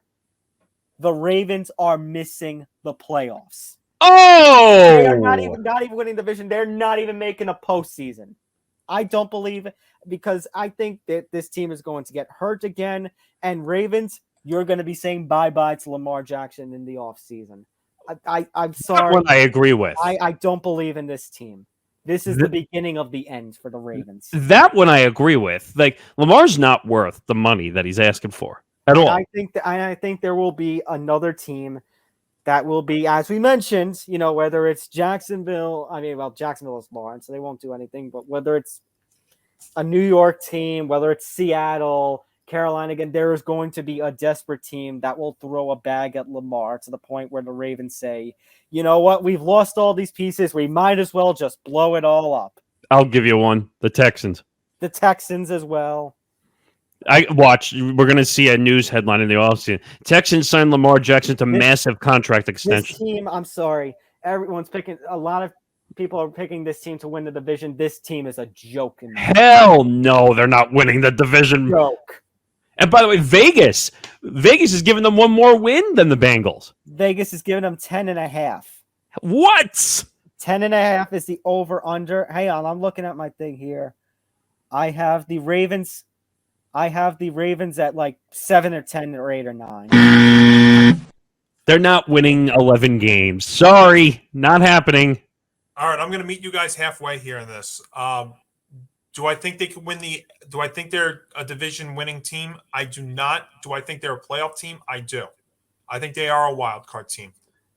Guys, you have to remember too, look at this AFC. The Browns are going to be without Lamar Jackson, they're going to be one of the worst teams in football this year. So I penciled them in there too. The Steelers are a 50-50 team. I think they could split the series with the Steelers. They're playing the Jets in week 1. So I'm giving them a few wins right there. And I think Lamar is going to be out there to prove the naysayers around. Now, let me ask you a question. Didn't they lose their backup Tyler? They cut their backup Tyler Huntley. Yes, they did. Yeah. Which I thought was a big surprise. Huntley came in there when he was hurt, when Jackson was hurt last year. He played well. Really well. Right. He played well enough to win them games. Right, Johnny, my problem's not with the quarterback. My problem is, what weapons do you have for this quarterback? Well, they had a lot of injuries last year, especially at running back, and they could be getting J.K. Dobbins back, which would help a bit. But this is still a question mark team in terms of health. I don't think this team is healthy enough. I wouldn't argue that, Tom. But I don't think they're worse than the Browns, and I don't think the Steelers are up to their level just yet. So okay, that's fair, Johnny. But again, we're talking about a competitive division like the AFC West that could succeed and take two wild card seeds. And I think the Ravens are going to be that other one. But I don't think 11 wins. I don't think they're an 11-win potential team. So I'm going to take the under. But okay, I think so. I'm going to kind of meet you guys halfway there. I don't think they're as that bad, but I don't think they're that good. I agree with you. I also don't think they're that bad. I think 9 to 10 wins they can do. So I'm going to take the under. And I think they could get into a wild card spot. Yeah, but again, I think Johnny, you're right. This division is weak. That the Ravens could be a second place team, but again, better than the Bengals. This is blasphemous. I don't think they're better than the Bengals. I don't. But not you. But Vegas and most like Sports Illustrated. I'm pulling my first Stephen A. reference out of here. This is blasphemous. Sorry, it is. Disrespect, blatant disrespect, as you would say, Tom, on the Bengals from Vegas. Okay, let's talk about Cleveland. Well, we kind of exhausted them all offseason. Do we really need to talk about them anymore? Hang on. I'll save us the trouble.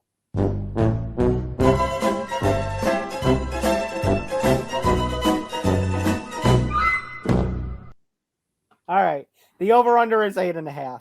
Under. Worst team in the division. Under. I think this team Johnny, I would say this team could win 6 or 7 based on Deshaun coming in week 13 and based on playing some crappy teams at the start, but I disagree. I don't know how it'll be almost 2 full seasons since Deshaun is suited up. Well, that is the question. Is once Jacoby Brissett, you could just one of those games. I mean, heck, the first game against Carolina, he's going to throw 2 interceptions at least. I feel so bad for Jacoby Brissett. I mean, remember, he was thrown into the mix after Andrew Locke suddenly retired, and now give the man a raise. The man a raise. He was thrown into better situations though too. This is of all the situations he's been thrown into, this is the worst one. I do agree. And they've also had other injuries too. This offseason and early on. Actually, Johnny, thank you, because I forgot a point that I was going to do because we didn't really want to talk about the Browns too much. But we're talking about health concerns with running backs like Taylor and Henry and Kamara. If the lifespan of a running back is 3 years, I think there's going to be question marks then on Nick Chubb's health. Mm-hmm. I agree with that. I will say, Johnny, on your end of like this bottom team of the division, one of the worst teams of football, if Nick Chubb goes down, yeah, without question. This team is done without Nick Chubb. Especially when Kareem Hunt We talk about Kareem Hunt, by the way, on the episode as it relates to the Browns and picking up with scandals and stuff. Kareem Hunt wants out of this team. Hey, can you blame him? No, I'm just saying when Kareem Hunt, who you picked him up after the controversy that he had, and he wants out of this toxic wasteland. I'm sorry. It's funny how I was watching Tree's video on the AFC before, and he mentioned this. It's funny how these guys went from the underdogs that, ended up winning the freaking hearts of the nation when they beat the Jets and when they beat the Steelers in that playoff game, to now being one of the most hated, toxic places in the NFL. It's amazing how quick this team rose and fell. Yeah. I mean, this is under. Sorry, there's no dispute here. All right, Steelers. So, what to say about the Steelers? The old regime is gone. Roethlisberger out. Juju out. And in comes, Mitch Trubisky is going to have the starting role, and they pick up Kenny Pickett in the draft, George Pickens in the draft. They pick up Miles Jack on the defensive side of things as a linebacker. Joe Sherbert's gone, though. Terrell Emmons gone. James Washington is gone. So the Steelers are kind of one of these organizations that hates using the word rebuild, and yet, it kind of feels like one has been needed for a while in that organization. Yeah, I mean, we'll see who's the quarterback. I mean, it's going to be Trubisky. Trubisky's going to start, yeah. It would just be nice if we didn't get a freaking press conference where, I'll decide the quarterback when I feel like it.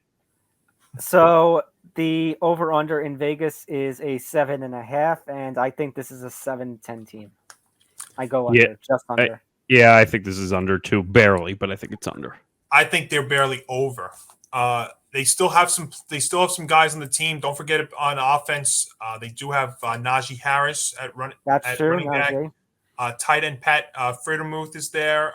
Don't forget their defensive players like Cameron Hayward, TJ Watt. Yeah. So they do still have some playmakers. It's hard to say they're rebuilding because they still have guys on that team too. It's not like the only thing the big change is the quarterback. And I think that's going to be the question: is how quick can Kenny Pickett develop? Yeah, I think that's going to be key. Can Mitchell Trubisky do it in the short term for a couple of weeks? Can he win you a couple of games?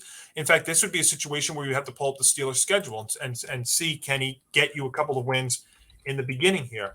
But all right, let's. You want to do it? I'm going to go take a look at it right now. Okay. Week one. I think it's not a far reach because of how terrible the Browns are, and you're also talking about your question marks, given your question marks with the Ravens, that they could pull a couple of wins there. But let's take a look here as the season starts. So they open up against the Bengals, and then they're home against the Patriots, who I think they can beat the Patriots. In fact, I got a bold prediction about them coming up, so stay tuned for that. And then they play the Browns week 3, so you got to think that could be a win. The Jets. I think that can be a win. So you're already then they get a tough stretch, Johnny. That is true. Yes, the Buccaneers, the Dolphins, the Eagles, the Saints. 4 straight road games before their bye week. Yeah. Wow. That is a challenge. And then the Saints, Falcons, Panthers in there, and then the Browns again. I don't think it's far of a reach they can get 8 to 8 wins. I'm going to take the over. Yeah, I could see this team still having a losing record, but getting the over with an 8-9. I think 8-9 is with this roster. I think is absolutely possible. I don't know. This team just confuses me. I mean, they had Ben Roethlisberger for how many years? Like, he was the franchise quarterback. You have Trubisky versus Kenny Pickett. I think Kenny Pickett is going to see the field at some point this year. I don't know when. I think it's going to be after the halfway point at some point. Maybe that brutal rough games that they've got. Maybe that bye week after that long stretch of games on the road. I think it's going to be under. I think it's going to be under. I think it's going to be 7. All right, let's go. I am tired of the disrespect that this team gets. I hate this. Why is everybody picking the Ravens? There is even one publication, I forget which, that was picking the Steelers to win. What is it with this disrespect? Why do people hate this team? Here, wait. Wait. I got to do it for you.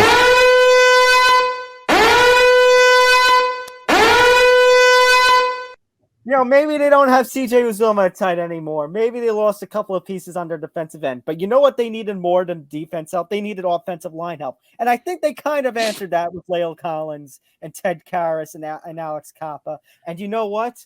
Jamar Chase, maybe there is a fear of a sophomore slump, but after the rookie year that he had last year, oh boy. And Joe Burrow, don't forget, even if Chase slumps, hello T. Higgins, hello Tyler Boyd. He's still got plenty of weapons around him. Joe Mixon, maybe he's another one of those health concerns. But guess what? Last season had a season to freaking remember. And if he can even, half or 3/4 that, it's still a good year. I can't believe this team is getting disrespect. It's a 10-7 team and Vegas gives a 9-7. Stop disrespecting this franchise. Over. This team is winning the division. So you have them over 9.5. Yes, absolutely. This is a double-digit winning team. Yeah, I'm with you on that. I think that there's a lot of remember when we picked the games last year, Tom? Like we were right. My running gag was don't disrespect the Bengals. You and I will continue to this day. You and I kept picking against Vegas on the Bengals. We were right every time. I mean, yeah, I would take the over. Stop with the disrespect. Yeah, I there's not much really I can add to that. There was the big area they needed to shore in the offseason was the offensive line. They went out there and did that. The big loss really is Uzomah, but they've still got Higgins. T. Higgins, very underrated guy. Some Absolutely. of the, because you're gonna go after Chase. So if you were watching their games last year when they were double teaming Chase, they kept throwing into Higgins, and Higgins had some big games. I also know that because I had a friend who had him in fantasy last year, and he was very, very excited. But yeah, you got him, Boyd. I think your concern, there is a concern about the Bengals this year, is Zach Taylor. Head coach again. Is he going to have some questionable calls at some point? That some of these teams, your biggest concern is the coach. But I think the Bengals are still too good. I think they will win this division. And as far as the over/under goes, the over/under you had it at 9.5. Yeah, they are. As long as they're all healthy, of course, they are a double-digit winning team. I think that's a sweep across the board. Actually, we all have the Bengals winning. Yeah. So all right, time to move back over here, and it's time to start to talk about the NFC North. Kind of an interesting division we got here. We got a lot of winds of change in the air. It's like something old, something familiar, and something new. Let's go to the Lions. So second worst team in football last year, but they picked up a couple of pretty solid rookies in Aiden Hutchinson and Jameson Williams in this last draft, picking up DJ Chark and adding some defensive pieces in Mike Hughes, Gerard Davis, Chris Board, and really not losing a lot of the core from last season. And they're over/under, by the way, a 6.5. And Jared Goff still manages to stay in the league somehow. So yeah, there's not much to talk about here. This is like a pretty Manila team, if you think about it. I think. Let's see. What did I have here? I think I have them at 4-13. I think they can win an additional game or two, but I still see. By the way, the game that still stands out to me is the one against the Steelers last year. If you remember that awkward finish, that was the one tie they had. Yeah. And that was also Roethlisberger didn't. If you remember on the Steelers side, Roethlisberger didn't play in that game either. But yeah, I would take the under. They're not winning 7 games. No way. Yeah, they are actually not the worst team. And they're not. They're not the worst team in the NFC North, but they're not 6-win. They're not that good yet. Right. They're not under, but they are making the next step. They are slowly getting out of the basement. There's Correct. One team that's in the basement. They're right now about halfway between the basement and the first floor. So I was gonna say the Lions. They may not be a top 5 draft selection, but they're gonna definitely be still a top 10 selection. Yeah. That's fair. Speaking of, I think I know where you're going with this, Johnny. You're talking about this team here. Oh, this is going to be ugly. Yeah. I mean, bear down, really Chicago Bears fans. Bear down. I mean, there's not much I could say about this team, to be honest. I mean, I will say this is watching them last year with Montgomery at running back. David Montgomery killed it towards the Giants. I think you've got that as a positive. Otherwise, Justin Fields, they're going to be all in on him. But I don't believe in Fields. I don't believe in Fields at all. No way. What are your wide receiver options? Darnell Mooney. I know some people are high on him, but I still got to see stuff. Byron Pringle, Quimanius St. Brown. Really, these are your options. David Montgomery at running back. You got rid of Tariq Cohen. Well, look, they are a team that's a mess on the offensive line, and Tom, receiving wise, I mean, they're going to be among the worst this year receiving. They will be. They will be extremely. I think it's possible both them and the Lions finish with 4-13 style records, but that would be an accomplishment. Unfortunately, tying with the Lions. That's sad to say. Well, think about it. So they're both rebuilding. They're in different stages of a rebuild, and they could both finish with the same record, but the better team are the Lions. The Lions. If they played each other 9 times, if they played each other 10 times, the Lions would win it 9 out of 10. I think it's. And it's not even just because of Fields. Again, that offense and that offensive line, that is a mess over there in Chicago. By the way, Vegas, I mean, taking them at 6.5. It's the same line. Line. Yeah, I'm more confident taking the over at 6.5 with the Lions, but I won't do that. I'm going to take the Bears under 6.5. And Johnny, actually, we're talking all about the offense and criticizing that. Khalil Mack, Akeem Hicks, Bilal Nichols, Eddie Gorman, Danny Trevick, all gone. That defense is absolutely blown up as well. Yeah, very young defense, and it's definitely.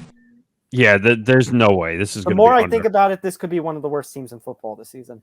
Oh, I think they will compete with the Falcons and Texans for that top 3, top 4 first round pick next year. Absolutely, this could be a one and done coaching fire, in my opinion. It could be. Yep. All right, So again, this is a 2-team division race. Let's talk about the Vikings. Oh, the bias comes out now. Hi. Tom, floor's yours. All right. So, Everson Griffin and Sheldon Rich and Xavier Woods, the defense that once upon a time helped lead this team is gone. However, they have made some additions to try and revitalize that with Jordan Hicks, Zadarius Smith, Harrison Phillips. I'm sad Nick Federa isn't here because I feel like he would do a better job than me explaining this, but let's be honest, guys. We did not expect Kirk Cousins to have the season that he did last season. It was absolutely unbelievable. And Justin Jefferson, 2 years, 2 hell of years in this league already, and already a favorite in the early Vegas odds to win Offensive Player of the Year. I'll give you a bonus hot take here so that you can add to my list. But no, I'm going off the board on the field. What? My bonus hot take is he's not going to be with this team in a couple of years. Future. But here's the thing. Like I was going on with the wide receiving core, they still have Adam Thielen. I know Adam Thielen's older. I know they've got KJ Osborne. He's more than 3, but I still like this wide receiver core. Dalvin Cook is another one that there's injury concerns, but as long as he stays healthy, this team can still produce. I'm going to swell it right now. I have this team as one of my wildcard teams. Yeah, that makes sense. I think this team can still compete. 9.5 is the over-under. I think this team gets to 10. I think they can get 10. I agree. I have them at 10 wins, and I will take the over. I will take the over on Minnesota. And I think part of that too. I think Green Bay is going to take a tiny step back, and we're going to talk about them in just a second. But we'll talk about Green Bay. I think they're going to. I think Cousins has one more run in him. And Tom, you made a great point. It's crazy to think if you go back to last year, if Cousins doesn't miss that last game with COVID, if he plays that game, there's a possibility that Minnesota could have made a run at a playoff spot last year. Wait a minute. Didn't he have COVID in the offseason again? Yes, he had it a second time this offseason as well. God. Because he didn't want to get vaccinated. Not vaccinated, yeah. But, yeah, so I think I like the Vikings to make a push here. I think they will be one of the wild cards this year. I think they are going to close the gap. I think they'll be a wild card. I think they're going to be 9 wins. I think so. I barely slightly under, but I don't think there's going to be too many teams that are better than them in the playoffs. That's just my opinion. But So let's talk about the other end of things, because I actually have them losing out on the division by 1 game. But I think that's not something to say about the Vikings being better. Let's talk about them, guys. I think this is a big concern. Devontae Adams gone. MVS gone. Quamanius gone. They've re-signed Alan Lazard and Randall Cobb and Robert Tonyan. Robert Tonyan coming off of an ACL injury last season. This is, they added Christian Watson, Romeo Doubs. They added Quay Walker and Devontae Wyatt on the defensive end, which kind of set us in a fury of why they weren't drafting receivers, because they constantly never really did it. The only receivers they've really added over the last couple of years are Watson this year, and I think last year drafting Amari Rodgers. But I just talked about before how Aaron Rodgers can make average wide receivers into something great. Like he did it. RELAX. No, I'm not going to relax, because I know he did it with Randall Cobb before, but really? You're telling me Alan Lazard is going to be the number 1 wide receiver in Green Bay? Of course not. No, of course not. And you know what? You want another year of the Randall Cobb experience? I mean, like Aaron Rodgers says. RELAX. Just relax. He's going to win. No problem. Yeah. Why is this team immunized from losing? Maybe in the regular season, yes.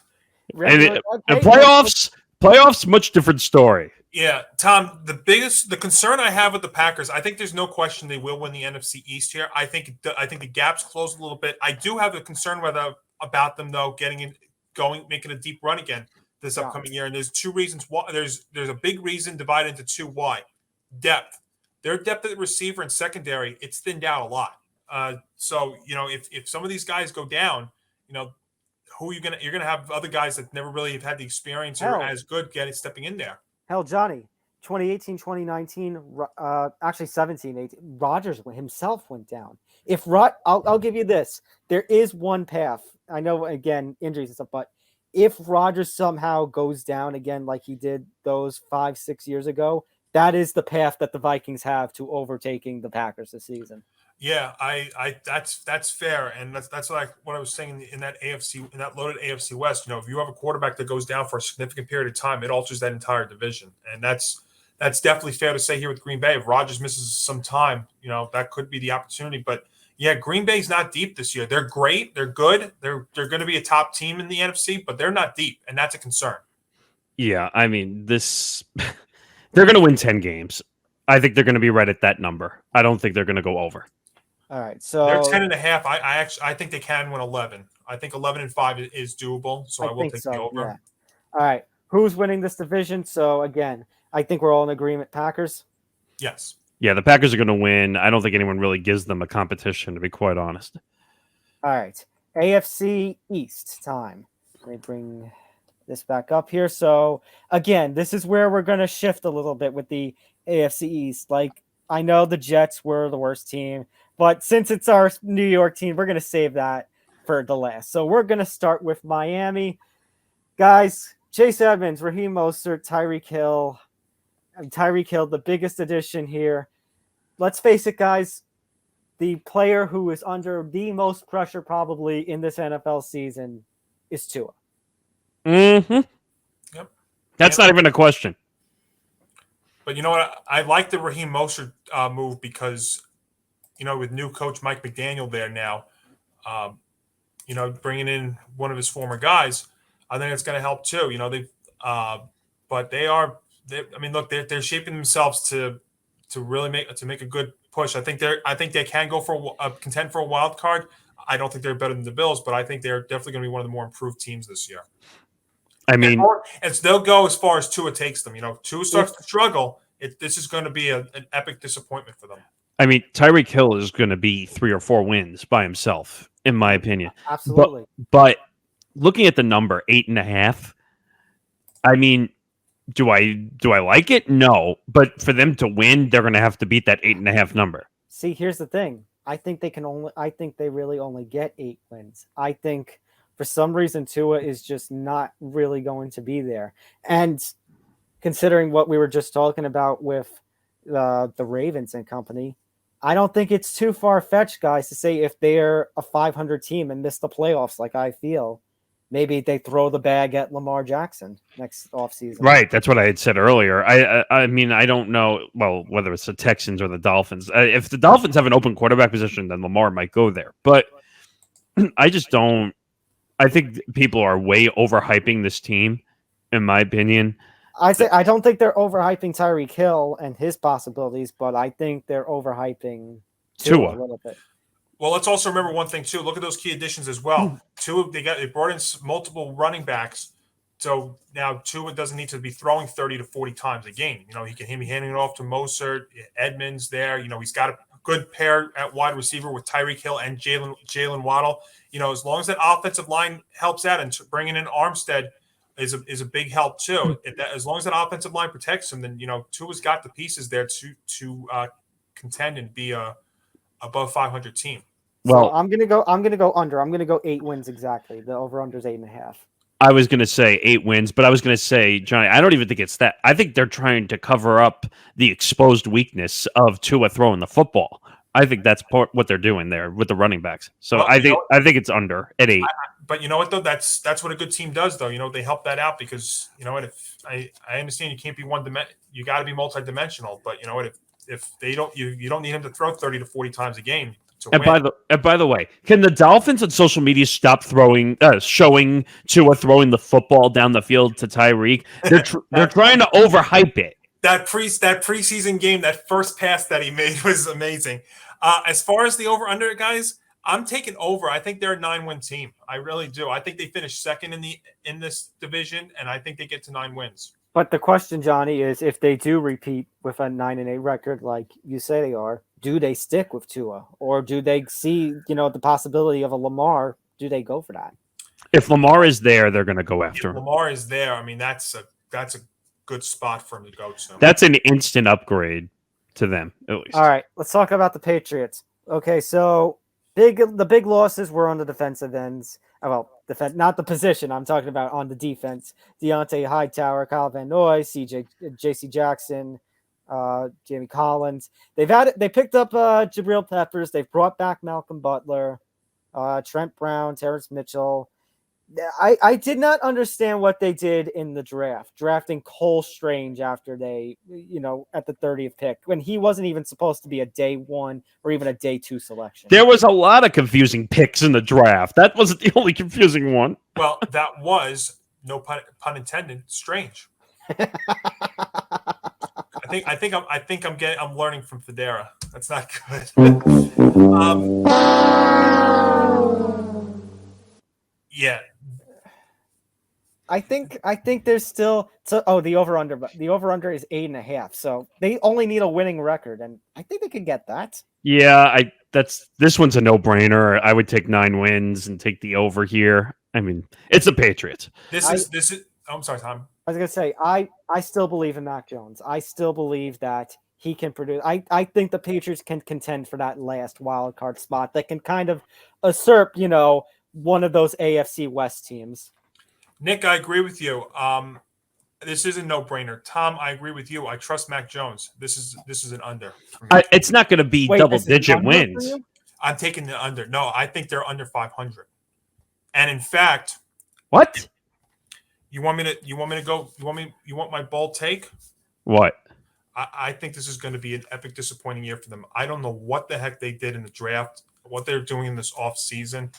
I'm seeing strides slowly being made with the Jets. I think this could be really, really bad for New England this year. I really do. Let me ask you, Johnny. So you're saying you believe they can be. So you're saying that you still believe in Mac Jones.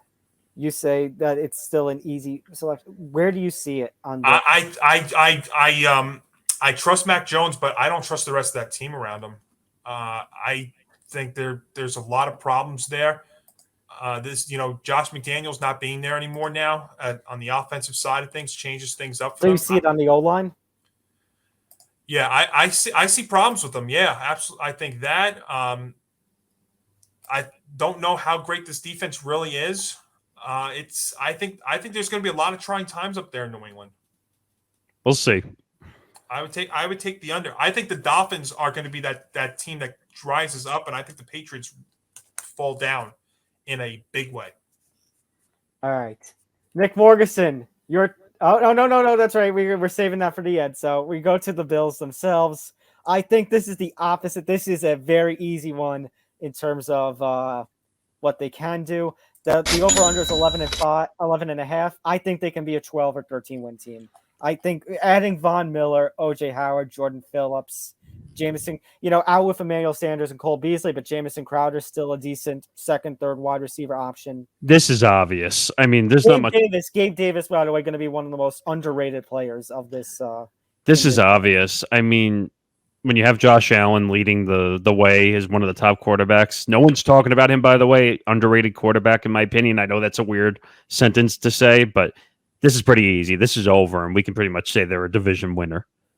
Yeah, and they are becoming what the Patriots used to be like now. You look at this division, and the Jets haven't been able to take that next step. I think New England's falling down fast. Miami is rising a little bit, but I mean, it's crazy to think the Bills might have even gotten better since last year with the additions that they make. So their over under is 11.5. 11.5. Yeah, I think they're a 12-win team simply with this division as well. So yeah, this is the easiest one of the day, in my opinion. One of them. All right, Nick Morgasen, the floor is yours.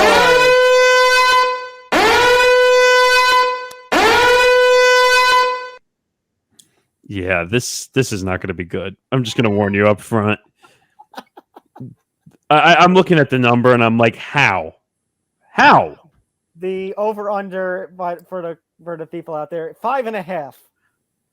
What? And they're not winning 6 games.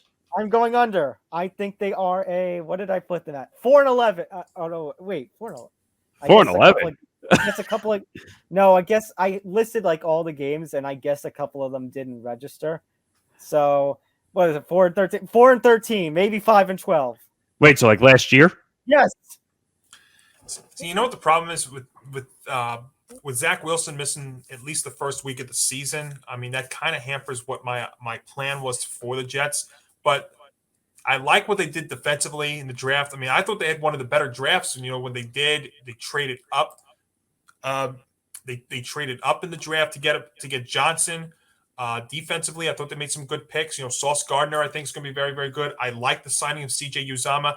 I have said this on my show, and I'll say it here too. I like what the Jets have done this offseason because you know what? I know they were in discussions to get Tyreek Hill from Kansas City. I don't think that would have fit what they were trying to do here. I don't think they should be going for the home run. I think they should be building this up slowly but surely.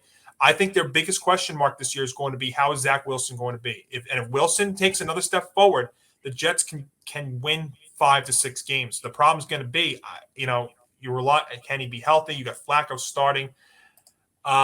So am I taking him over 5.5? I think they are a 5 to 6 win team.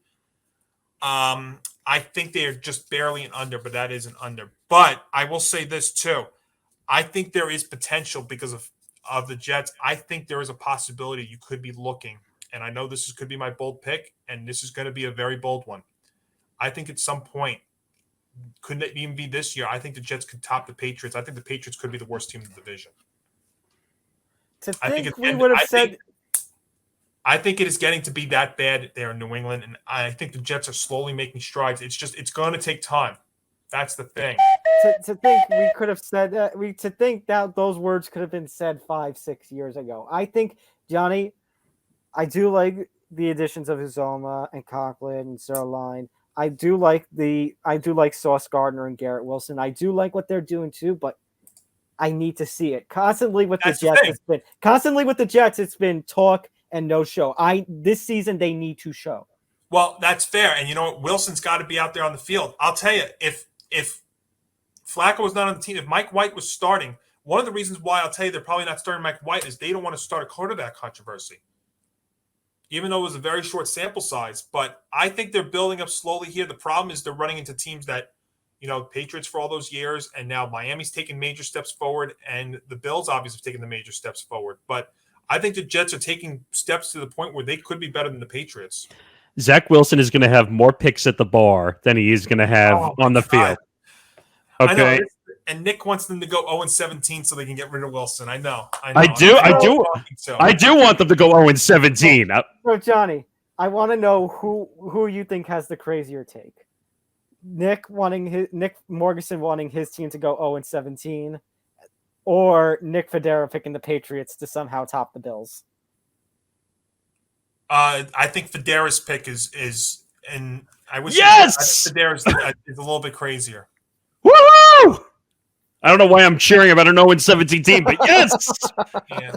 The Jets. Sorry, Nick. The Jets aren't 0-17 bad. I think they're probably maybe you're going to be inside the top 10 again this year in terms of draft picks, but being inside the top 10 means you could have 5 or 6 wins, though. I think 5 or 6 wins is their ceiling. See, if it wasn't Joe Flacco starting, I mean, the way that we've been talking about the Ravens this year, them being starting that home game, and you can see maybe some extra energy there out of Wilson. But Johnny, Joe Flacco is elite.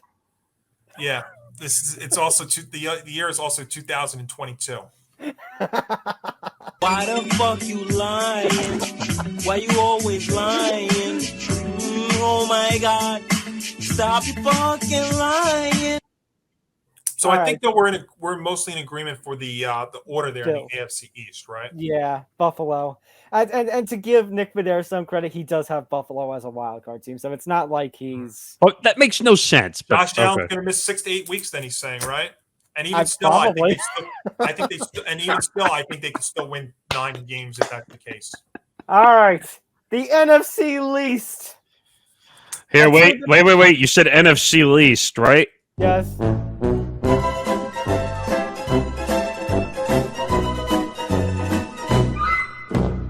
A 2-team division race, but we'll start with the Commanders. They'll be commanding nothing on the field. Carson Wentz is now your quarterback by Landon Collins. Oh, hi, Eric Flowers. You're familiar. Ryan Fitzpatrick gone. Ricky. Wait a minute.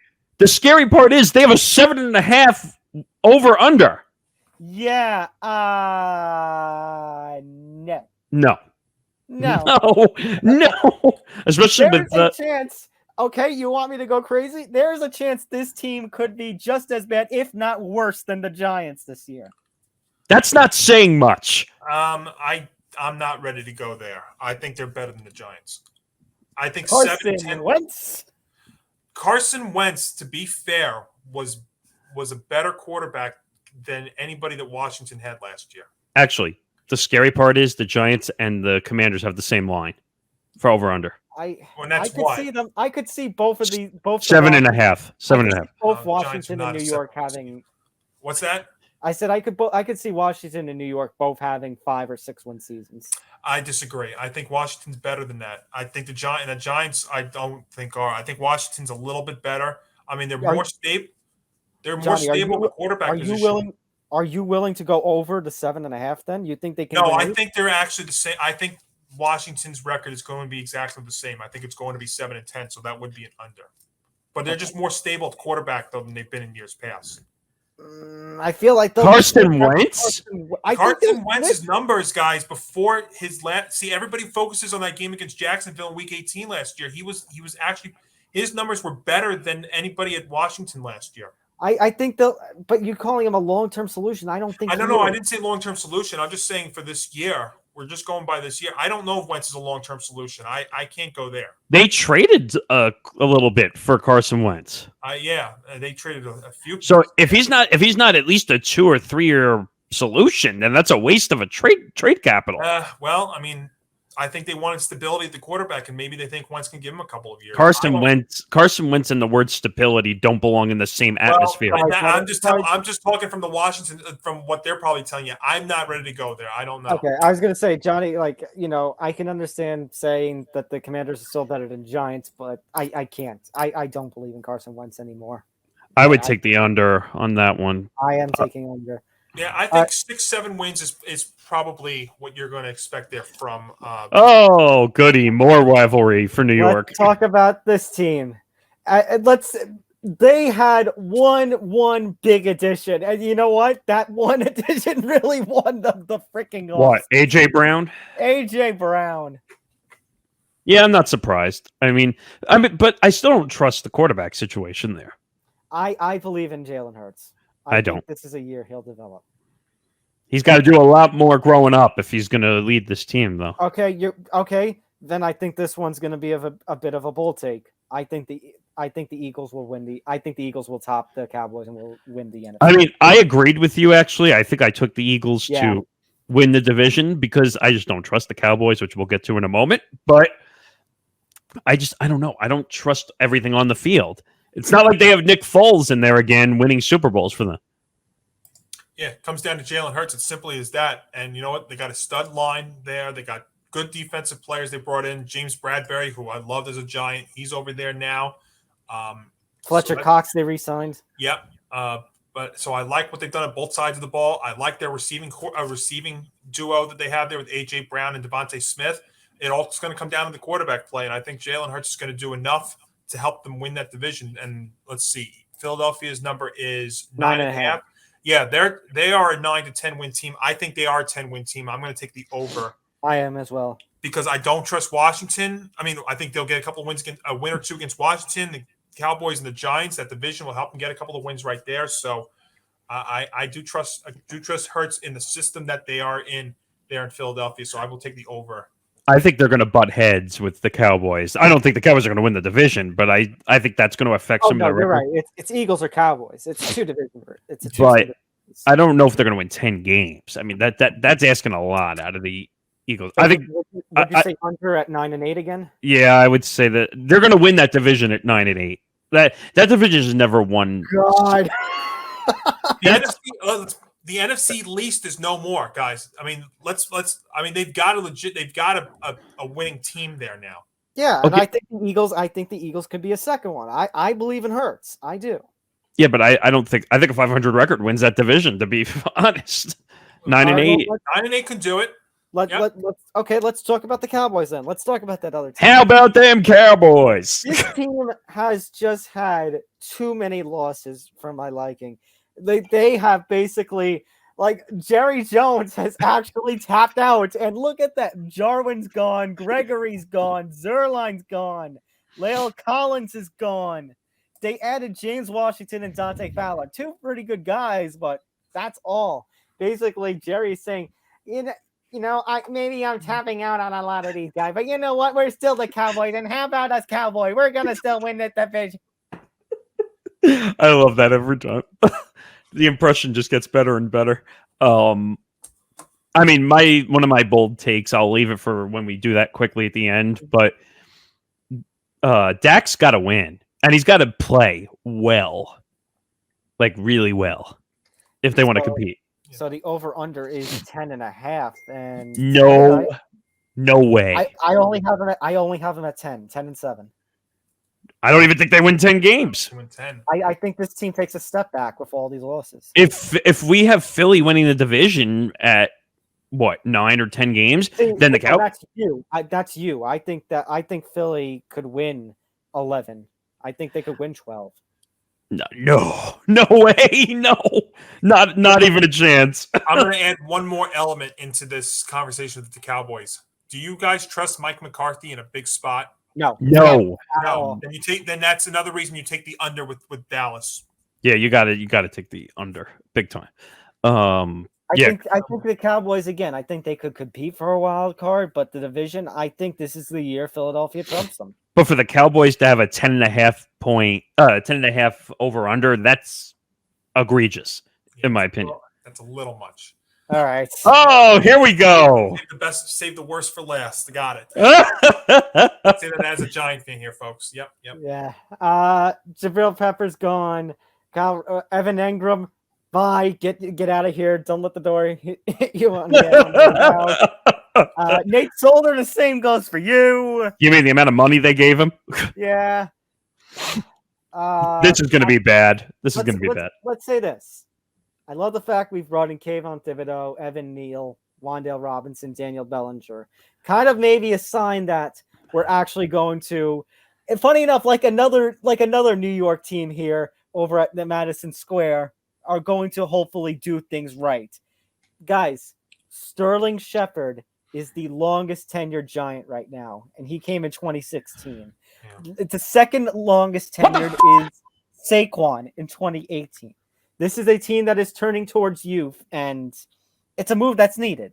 Go ask Brian Dable how he feels about this team. Well, a lot of this, I mean, the Giants had a very tough offseason because there was very limited things they could do. I actually credit Joe Shane and Brian Dable for what they've been able to do given the situation that they've been in. Yeah, guys, this is look, I'm the resident Giant fan here talking. This is going to be a struggle this year, and I think it's going to be a struggle, and it's also going to be, and I say that at the same time, this is also going to be a relevant year because what you need to figure out this season is what your quarterback situation is going to be going into next season. Is Daniel Jones your answer? Is Saquon Barkley going to be your answer at running back? Right now, those are questions that we don't know. And if you're still questioning them in year 5, then they can't be the answer going forward unless they have a breakout season. So here's the problem. First of all, Johnny, Daniel Jones didn't even make it to year 5. They declined his option. It's That's only right. 4 for him. Right. So which is again, I think I said this on ETB as well. When despite Saquon's injuries, you're still giving him this mega workload, and you're letting Tyrod Taylor take first team reps. I think those are signs of it. They can deny it all they want, but I think that's signs of how Shane and Dabble feel about Daniel Jones. Well, Tom, here's the problem. Because of financial problems that they had, they could not even sign their Devontae Booker, who was their running back last year, who played better than Saquon Barkley. They could not even give him a $2.5 million contract because of the salary cap hell they were left in because of Dave Gettleman. Right. Well, part of that is also, guys, I think there is one person who, a target should be on just as much, if not even more, than Daniel Jones or Saquon. Kenny Galladay, Mr. $72 million and 0 touchdowns. And $21 million on the cap this year. Right. And the fact that Darius Slayton, maybe some people don't think that Darius Slayton is worth the money that he is right now anymore, but the fact that they were going to consider cutting him because they can't afford that cap hit on Kenny Galladay says something about the Gettleman regime. It should have been the opposite, actually, in my opinion. It should have been. Kenny Galladay should not be on this team. And he doesn't help with his, I don't know, he just seems like a real douchebag off the field. I'm sorry to say. Yeah. No, I agree with you. And there's only so long that we can mention this, but people, I don't think, realize how bad of a situation that Dave Gettleman left this organization. It is. I mean, since the Super Bowl that they had one good year post their second Super Bowl, 46. They've been arguably one of the, if not the worst teams in football. It has been that bad. I honestly think. Remember that year they started like 0-something and won their first game against the Vikings in like week 8 or week 9. What was it, 13? I think that's when the rebuild should have started. Yeah, it's the problem is with, and this just goes to New York sports in general, and I think we hate the word rebuild. The word rebuild, you know what? It's not a bad word. It's just if you don't implement it correctly, that's when it becomes being a problem. The John Mara syndrome, like I've been saying this whole show, that we can win and rebuild at the same time. My favorite team in all of sports is finally doing it the right way. It took them 10 to 15 years, but they're finally doing it the right way. And the Giants need to learn from that. I still don't think they're doing it the right way.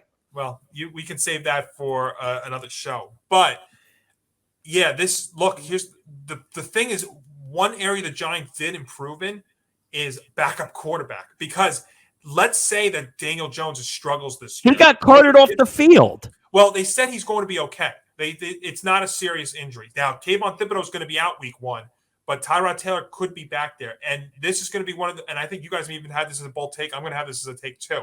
If Daniel Jones is struggling this year, whether it's his fault or not, he is not going to be starting the entire season. They will put Tyrod Taylor in there at some point. I think he's going to get benched. So we're all in agreement this 7.5 that Vegas has is a complete under. No, unless everything comes together, and it's very hard to see how all of these things come together in such a short time. Johnny, and I like what you were saying there about, because I have him as 6-11. Nick Federa has him at 3-14. Here's the big problem with it. It's a damned if you do, damned if you don't scenario. Because sorry, Nick, but I need to explain. Because if you are another year of suckiness, I mean, it's another year of suckiness. There's nothing good to say about that except high draft pick. If you improve by 1 or 2 games, though, is there a chance you take yourself out of the running for one of these big quarterbacks in this upcoming draft class that you're going to be forced to trade up with but New York, again, like you implied, Johnny, has such limited assets. So you're talking about tanking again. Exactly that. I hate the dreaded T word, but the Giants might have to purposely tank. Here's the problem with that, though, and this is another weird thing about this team going into the season. They are not that bad. They are not the worst team in the football. Exactly. They're not going to get a top pick this year. Exactly. And the problem, the only thing that could benefit them is the teams that are going to be really bad this year, say like we mentioned, like the Falcons, the Bears, the Texans. They do have, I don't know about the Texans, but Johnny, they do have their quarterback situation figured out. The reason I was holding up 3 is because I think they have the 3rd easiest schedule in the league this year. Well, and I'll tell you, that's why I think they're actually going to be a 5-win team because of their schedule favorability. Now, but again, is that schedule going to screw them over in this upcoming draft? Probably is because this is how bad it is for the Giants right now. I will say that they're under. But yeah, I think they are still the worst team in this division. But I do think they do get 4 to 5 wins this year. So okay, so then I'll go to you, Nick Morgasen. Do you think the Giants then have to tank? First of all, I don't like that word. But you see but you see what we're talking about with this. Yes, I could say the same thing about the Jets. The Jets could tank every year, and I could care less. That's you and the Jets. But being the one non-Giants fan here, I'll end it on this. Okay, Daniel Jones is going to be gone after this year. Okay, that's it. Enough with the Daniel Jones experiment. It didn't work. Yeah, it's over. And if you're not bringing Saquon Barkley back or trade him, you can't bring DJ back. You can't. No. But you know what though? There's one other problem, and this is how wrong they've been doing this. As far as tanking goes, do you think a first-year coach in Brian Dable and a first-year GM with this organization and Joe Shane are going to want to tank this year away? But you don't want to be going through this again in 2 more years. You're going to want to. These guys are going to get fired, and they're going to bring somebody else in. We're going to be doing this over again. Then Johnny, we got to start to sell the team chance because then the problems matter. Here's the problem, okay, and we have a few more teams we got to get through, but. The issue is how many times are you going to go into the coaching pool for the Giants? How many times are you going to go into the GM pool for the Giants? It's enough. That's what I'm saying. You can't be tanking this year because then next year that puts all the pressure in. And what if they suck next year? Then they're going to want to be out again. But I'm saying but the problem is, and I think some of this is also part of the problem. Like DJ's not a great quarterback, but I think part of the problem is also 3 head coaches now. You can't help a player if you're going to keep going through head coaches and coordinators. There's no chemistry involved when every year you have to find a new coach. Every year you have to find a new GM.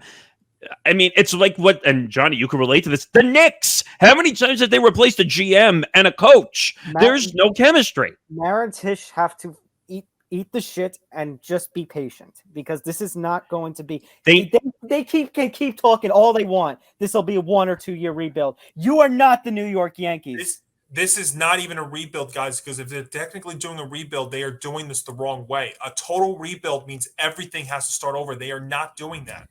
It's a restructure. It's not a rebuild in their mind. And I don't know. Again. Yeah. Again, if this is going the direction that we're going in, John, then I'm sorry, we have to start to sell the team chance. Well, I mean that's fair. I mean that could be where it starts from the top on because down. Otherwise this team isn't winning until mid 2030s at this rate. I mean they are a long ways away because again they're not doing this they've not done this the right way for such a long time now.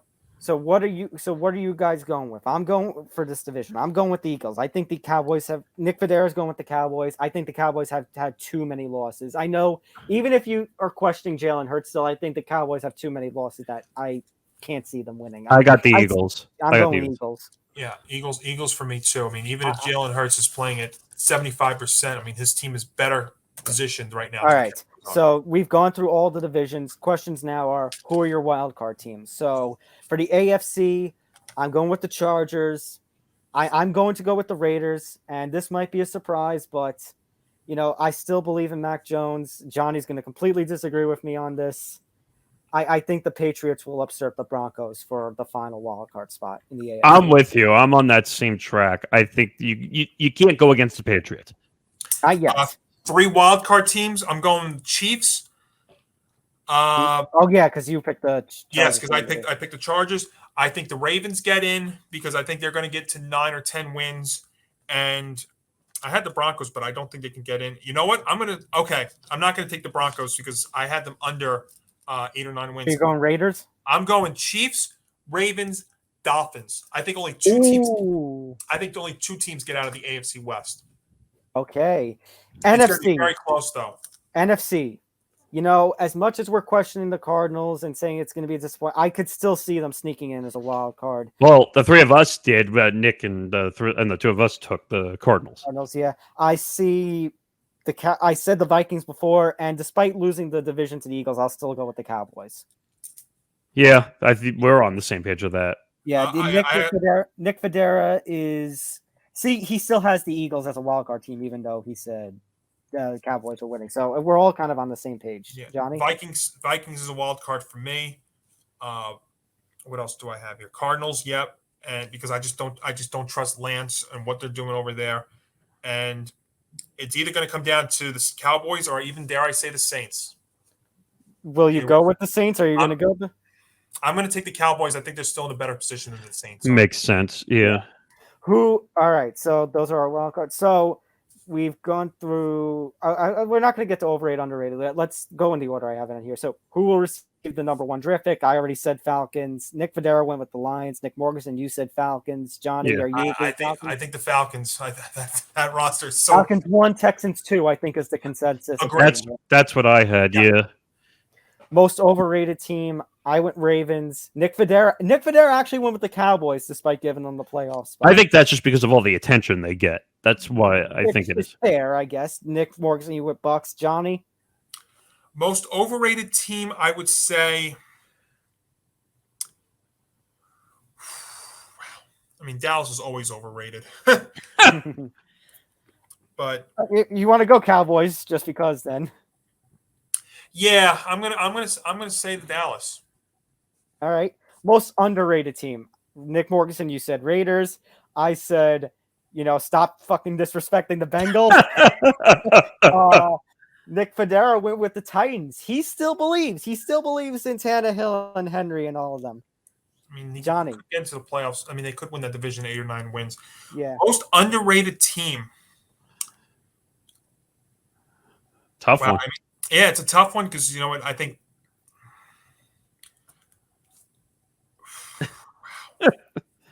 Because there are some underrated teams here, but I try and think underrated teams meaning they're going to do better than probably people expect. Who'd you guys have? I went with the Bengals and Nick Morgasen with the Raiders. Well, I went with the Bengals because I know we picked them to win the division, but nobody else seems to be picking them to win the division. That's fair. I think. I mean, I went with the Raiders just because no one wants to talk about them. And go with the Dolphins because you believe that you're the only one of us that believes they'll get a wild card. Yeah, I would go. Yeah, that's what I'm going to do. Okay, Dolphins. All right, quickly go through these. Okay, what do you want to do? Takes first, or do you want to do championships and Super Bowl predictions first? Let's just quickly go through because Okay, so conference championship, Super. Who's winning? So AFC title game. I have the Bengals over. Actually, you know what? Mine is going to be a combo because mine's going to be a combo. You know what? Hot takes. Let's do hot takes first. So, okay, my first take: Browns will be a bottom 12 offense in 2022. Number 2. If the Giants are sub 500 after 8 weeks and Saquon is healthy and at least having at least an average season, he will be traded, even if it's just for a 6th-round pick. The Los Angeles Chargers will make the playoffs and win a playoff game. The Kansas City Chiefs will not make the conference championship. And if my thing goes by it, they will actually lose in the divisional, which would be their first playoff game. I think this team is in trouble come playoff time. Okay, and then for me, I had the Buccaneers are overrated, won't make the Super Bowl. That was my coldest take. Going down that line, for the Cowboys to make a deep run, Dak Prescott has to be the MVP. because I think he's got to play out of his mind for that team to compete. Heading towards the hotter takes, Daniel Jones will be benched at some point this season, and I think eventually he'll be gone by the end of the season. And then my fiery hot take, Zach Wilson will be benched at some point this season. I think it's going to be early. You just really want that 0-17. So, Nick Morgan's a question. Sorry, but I know you want to run through the question. So, could you see at the trade deadline maybe Saquon and DJ both getting shipped off? Possibly. Anything's possible with that Giants team. I think that's very hard I think it's very hard for that to happen. I think you're going to get pennies on the dollar from him. You're going to be getting footballs from him. I was going to say if you're going to trade Saquon for a 6, I don't think DJ has any value. Well, I think they're going to do anything at this point. Some of my bold takes for this year, and I think Nick, you had said one. I think there's some point Daniel Jones is going to get benched.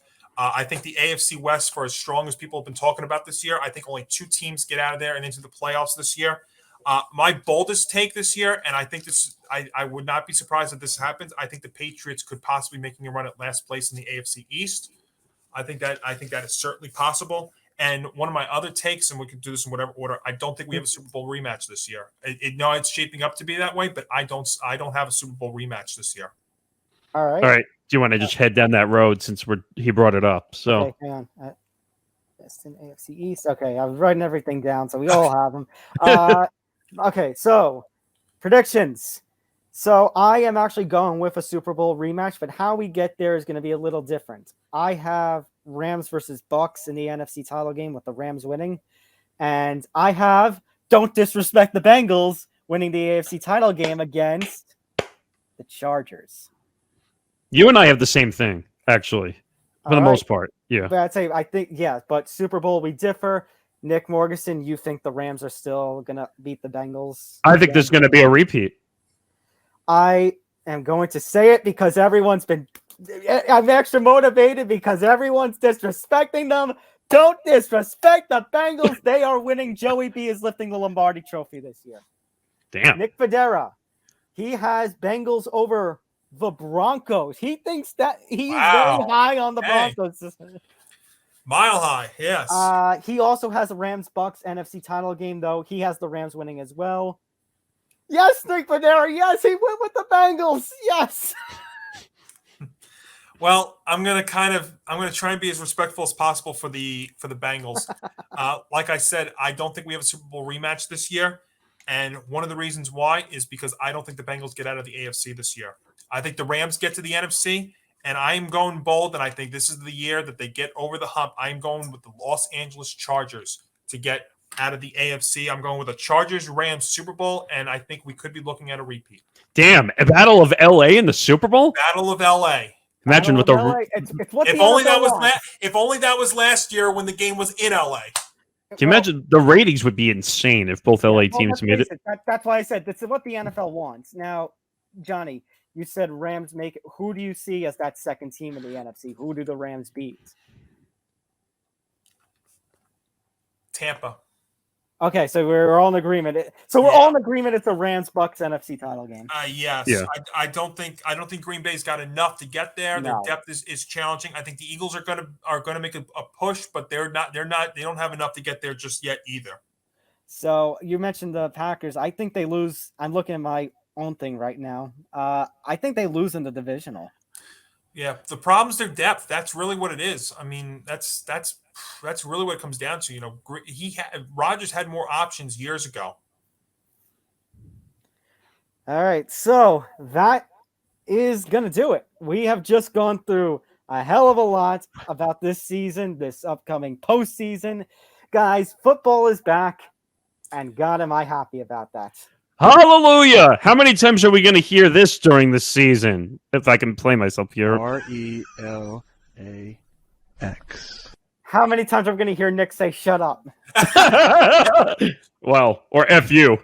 And I'm sure this is just the start of it because, we'll all be making picks throughout. You guys are making picks for your show. I'll be making picks on my show. I also have college football picks that'll be coming out too. So in many ways, we are just getting started. And the real fun begins next week on my show, Game On Tuesday at 3 p.m. Eastern, because we will preview the first game of the season, which is Bills-Rams.